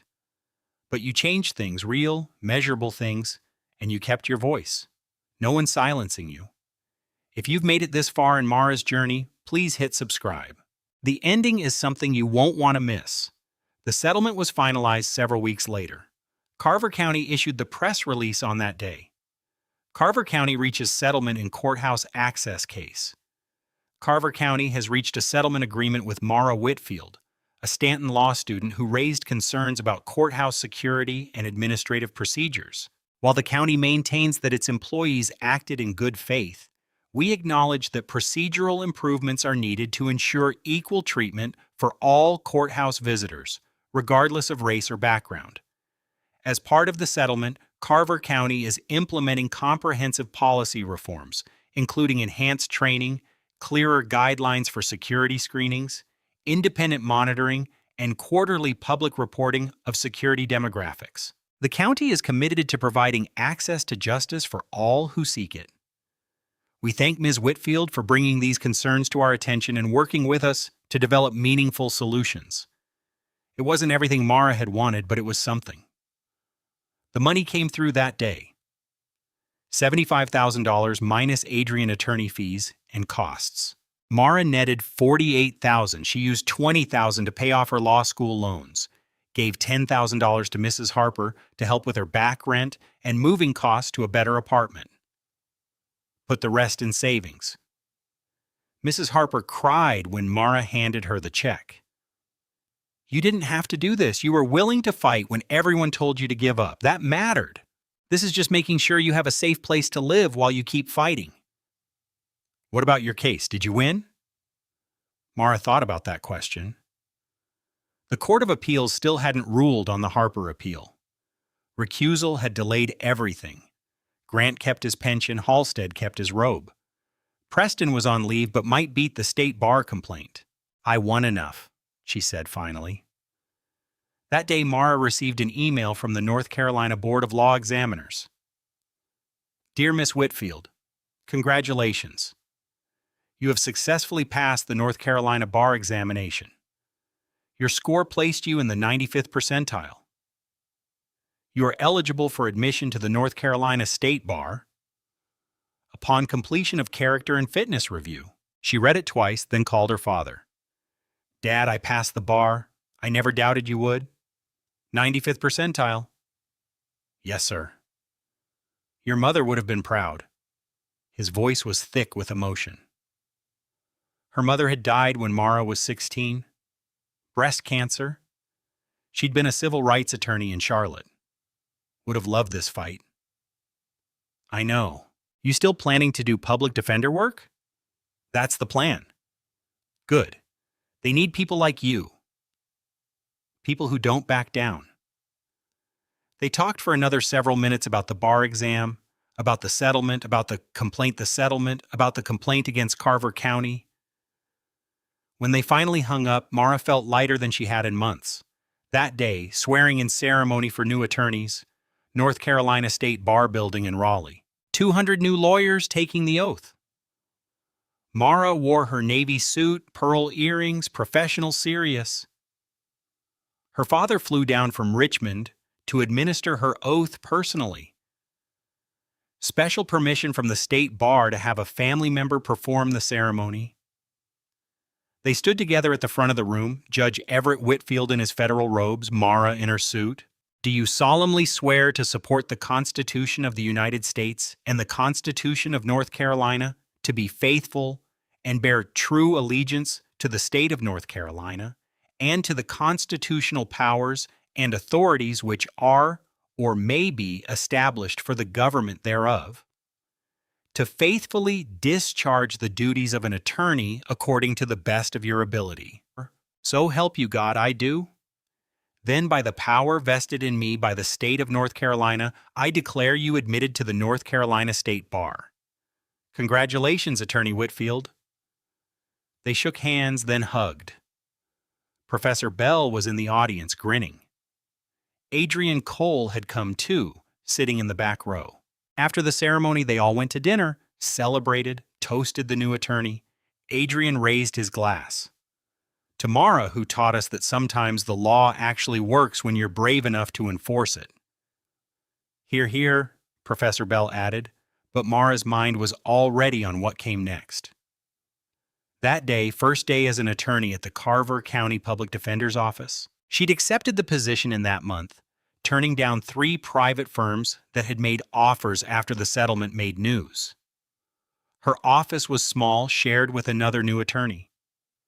Metal desk, plastic chair, overflowing file cabinets, stack of case files waiting for her. Her first client was a 19-year-old black kid charged with misdemeanor trespassing. According to the police report, he'd been sitting on his own grandmother's front porch when a neighbor called 911 about a suspicious person. Mara read the file and smiled grimly. Same system, different day. But now she had tools, experience, a record of winning, and she wasn't a student anymore. That day, the North Carolina Court of Appeals finally issued its opinion in Harper versus Ashford Holdings. Several months after oral arguments, several months after the settlement, the opinion was 12 pages, written by Judge Hale. We reversed the trial court's denial of emergency relief. North Carolina General Statute, Tier 4, 226 requires several days written notice for month-to-month residential tenancies. The landlord provided several days. This is a clear statutory violation. The tenant's lease waiver of notice rights is void under Brown versus Kenner as against public policy.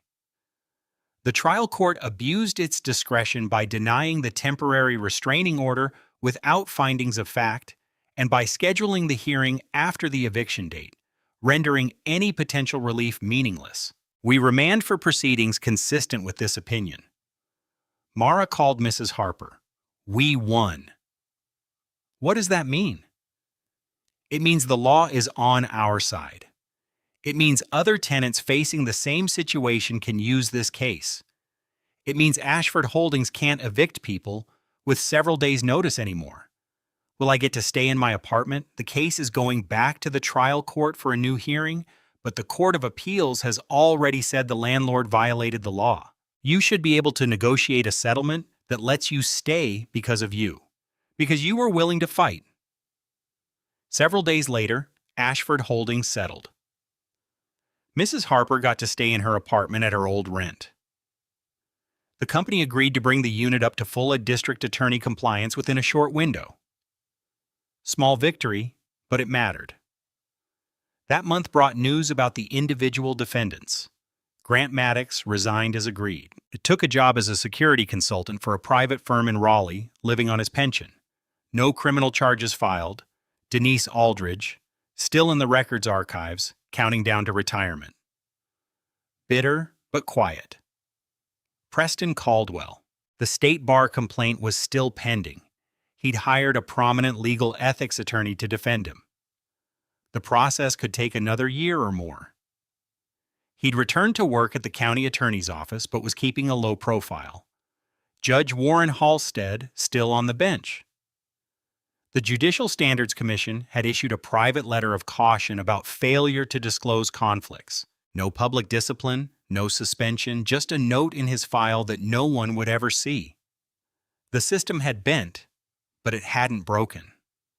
That day, exactly many years since Mara's first visit to Carver County Justice Center, she had a hearing scheduled, a preliminary hearing for one of her public defender clients. She walked through security, different guard, young guy, maybe mid-20s. He looked at her professionally. "Good morning, ma'am. How can I help you?" "Attorney Whitfield, I have a hearing in courtroom 3A. "Have a good day, ma'am." She walked through the metal detector, a few moments total. The clerk's office had a new chief clerk. Denise's replacement was a woman in her 30s named Lena Brooks. Efficient, professional, polite. Attorney Whitfield here to file. Yes. Notice of appearance for State versus Williams. Angela stamped it immediately. Anything else? That's all. Thank you. You're welcome. Have a good day? Changes, small ones, but real. In courtroom 3A, a different judge presided. Judge Halstead had been reassigned to civil matters. Criminal cases went to other judges. Now Mara handled her preliminary hearing, got her client's bail reduced, set a trial date. Walking out, she passed a young black woman in the hallway. Law student based on the Duke Clinical Program folder, she carried first year, probably looking nervous. "Excuse me," the woman said. "Are you Attorney Whitfield?" "I am. I'm Tessa Monroe, first year clinical student." "I just wanted to say I read about your case, what you did. It made a difference. I filed my first motion here yesterday and security waved me through. The clerk processed my filing in several minutes. I don't know if that's because of your lawsuit, but thank you." Mara smiled. "You're welcome. And Jasmine, document everything. Every interaction, every delay, every time something feels wrong, because the system still protects itself. But if you document it, you can fight it." "I will. Thank you." Jasmine walked toward the courtrooms. Mara watched her go. Small victories, incremental change, not transformation, not revolution, but progress. That night, Mara sat at her kitchen table with her laptop open. She'd started writing an article for the North Carolina Law Review, Gatekeeping Justice: How Courthouse Access Barriers Violate Constitutional Rights. 43 pages so far. Analysis of courthouse security practices across North Carolina. Statistical patterns of desperate treatment. Legal framework for challenging systemic discrimination. The article would be published in that month. Already 3 federal cases had cited her complaint as an example of documented courthouse access violations. Change came slowly, but it came. That month brought an unexpected email from Preston Caldwell. "Ms. Whitfield, I wanted to reach out to you directly, which I probably should have done months ago. I owe you an apology. When you first appeared in my courtroom, I made assumptions about who you were and what you were capable of based on your age and appearance. Those assumptions were wrong, and they led me to treat you in ways that were dismissive and frankly discriminatory. I also made a significant professional error in citing Whitfield versus North Carolina without thoroughly researching the author or carefully reading Judge Whitfield's concurrence. That error was inexcusable for an attorney with my experience. I've used the past several months to reflect on my practice and my biases. The state bar investigation is ongoing, and I accept whatever outcome that process produces. I don't expect your forgiveness, but I wanted you to know that you are right to file your complaint and that the changes Carver County is implementing are necessary and long overdue. I hope your career as an attorney is as successful as your advocacy as a student has been. Respectfully, Preston Caldwell." Mara read it twice. It could be genuine remorse, or it could be a strategic move to help with his state bar defense, show contrition, take responsibility, demonstrate growth. She'd probably never know which. She didn't respond to the email, just saved it to her files and moved on. That day, Adrian Cole called. Mara, I wanted to give you a heads up. I've been contacted by attorneys from 3 other North Carolina counties. They have clients, mostly black and brown women, who've experienced similar courthouse harassment. They want to know if you'd be willing to consult on their cases. As an expert witness, more like a consultant, share your documentation methods, explain what worked in your case, help them build their complaints. Will it help them win? It might, or at least make the counties take them seriously and settle instead of fighting. Then yes, I'll help. There's something else. The ACLU wants to do a broader investigation of courthouse access practices statewide. We're talking about filing a pattern and practice lawsuit against multiple counties. Would you be willing to be a named plaintiff? Mara thought about it. More litigation, more publicity, more time away from her public defender clients, but also more change. Systemic structural change instead of just one county. Let me think about it. Send me the details. I will. And Mara, what you did matters. You know that, right? Some days I feel like I barely made a dent. You made more than a dent. You showed that it's possible to fight back and win. That matters more than you think. That month brought one final development. Mara received a thick envelope from the Carver County Courthouse. Inside the quarterly security screening report required by the settlement agreement, she opened it and read the statistics. Q3 that year. Security screening data. Total visitors, 14,732. Secondary screenings, 412, 2.8%. Breakdown by race. White visitors, 8,401.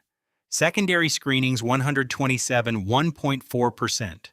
Black visitors, 4,223. Secondary screenings, 198, 4.7%. Hispanic visitors, 1.12. Secondary screenings, 61, 5.5%. Other unknown, 566 secondary screenings, 26, 4.6%.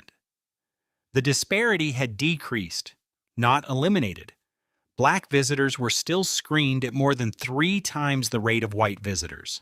Hispanic visitors even higher, but it was better than the 92% she'd experienced. Better than the complete absence of accountability that existed before. Progress. Attached to the report was a note from the Independent Monitor. Carver County has made significant improvements in security screening protocols. Training has been implemented. Documentation requirements are being followed. However, disparities persist and require continued attention. I recommend extending the monitoring period beyond the initial several months. The county hadn't responded to that recommendation yet. Mara sent the report to Adrian. They're going to fight the extension, he said when he called. They'll argue they've complied with the settlement terms and monitoring should end as agreed. What do I do? You could file a motion to enforce the settlement agreement and request the extension, but that means more litigation. Or you let the several months run out and see what happens. If the disparities get worse again, you have grounds for a new complaint. So I just wait and hope they keep doing the right thing. Welcome to systemic reform. It's frustrating, slow, imperfect, but you built a foundation. The policies exist now. The data is public. If they backslide, people will notice. It wasn't satisfying, but it was realistic. That day, Law Review article published, Gatekeeping Justice. How courthouse access barriers violate constitutional rights hit the North Carolina Law Review. Within a week, it had been downloaded 20,400 times. 2 federal judges cited it in opinions. 3 law schools added it to their civil rights syllabi. Mara's phone rang constantly. Interview requests from legal publications, speaking invitations from bar associations, job offers from civil rights organizations. She turned down most of them, stayed focused on her public defender work. But she did accept one invitation to speak at Stanton Law School's annual Civil Rights Symposium.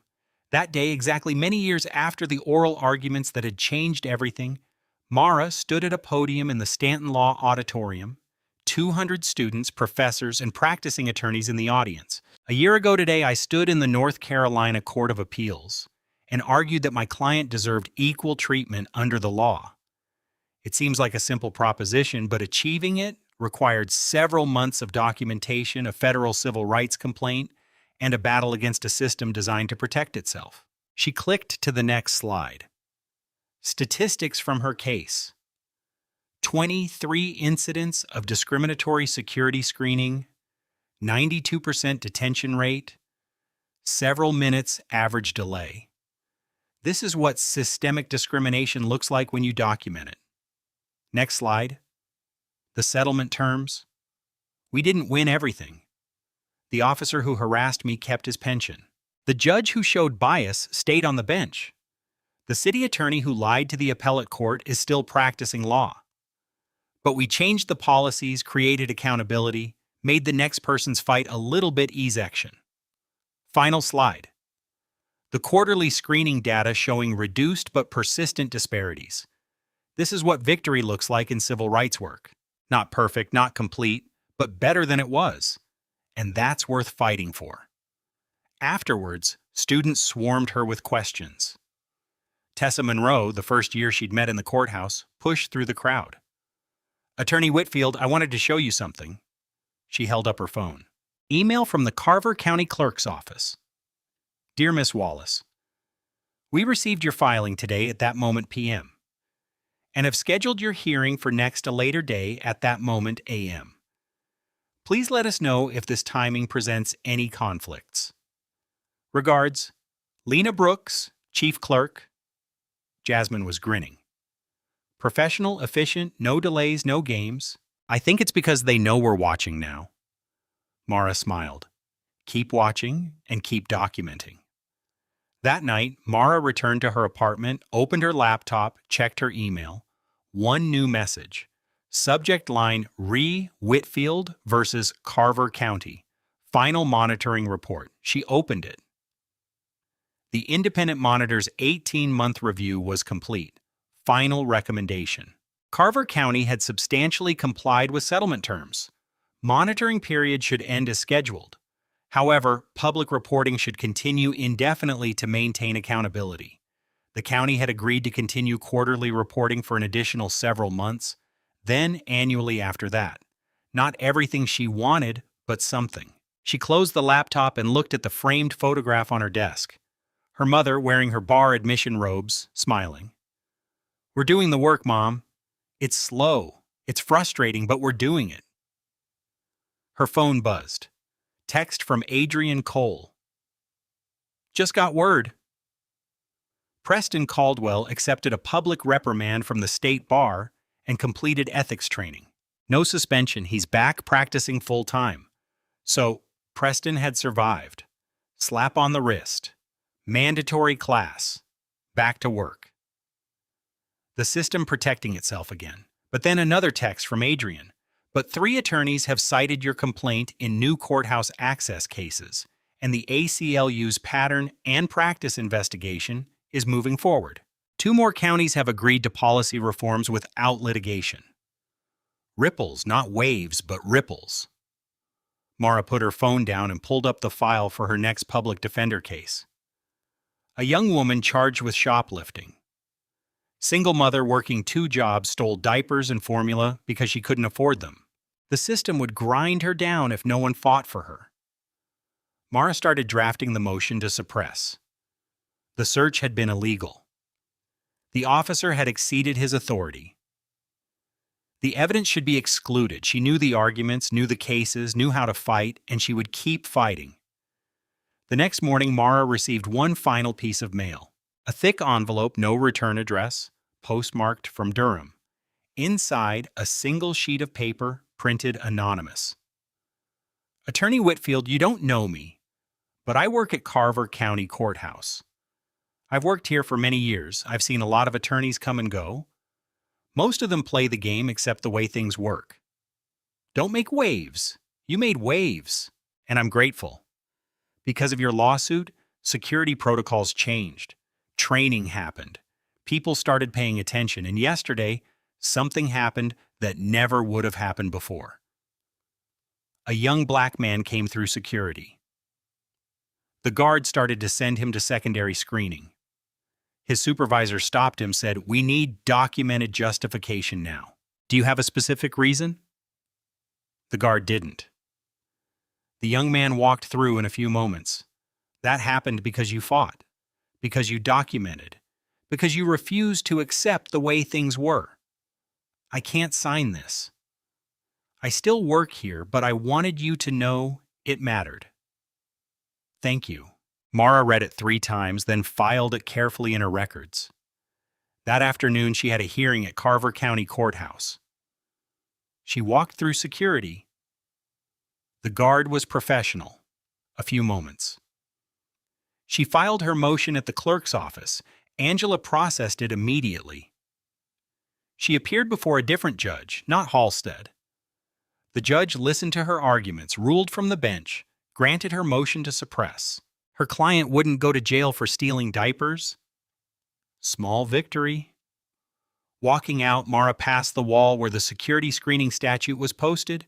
North Carolina General Statute, Beer or 14342.2.3. The same statute she'd read aloud to Grant Maddox a year and a half ago. All persons entering courthouse facilities shall be subject to security screening without regard to race, color, or national origin. The law had been there all along. It just needed someone willing to enforce it.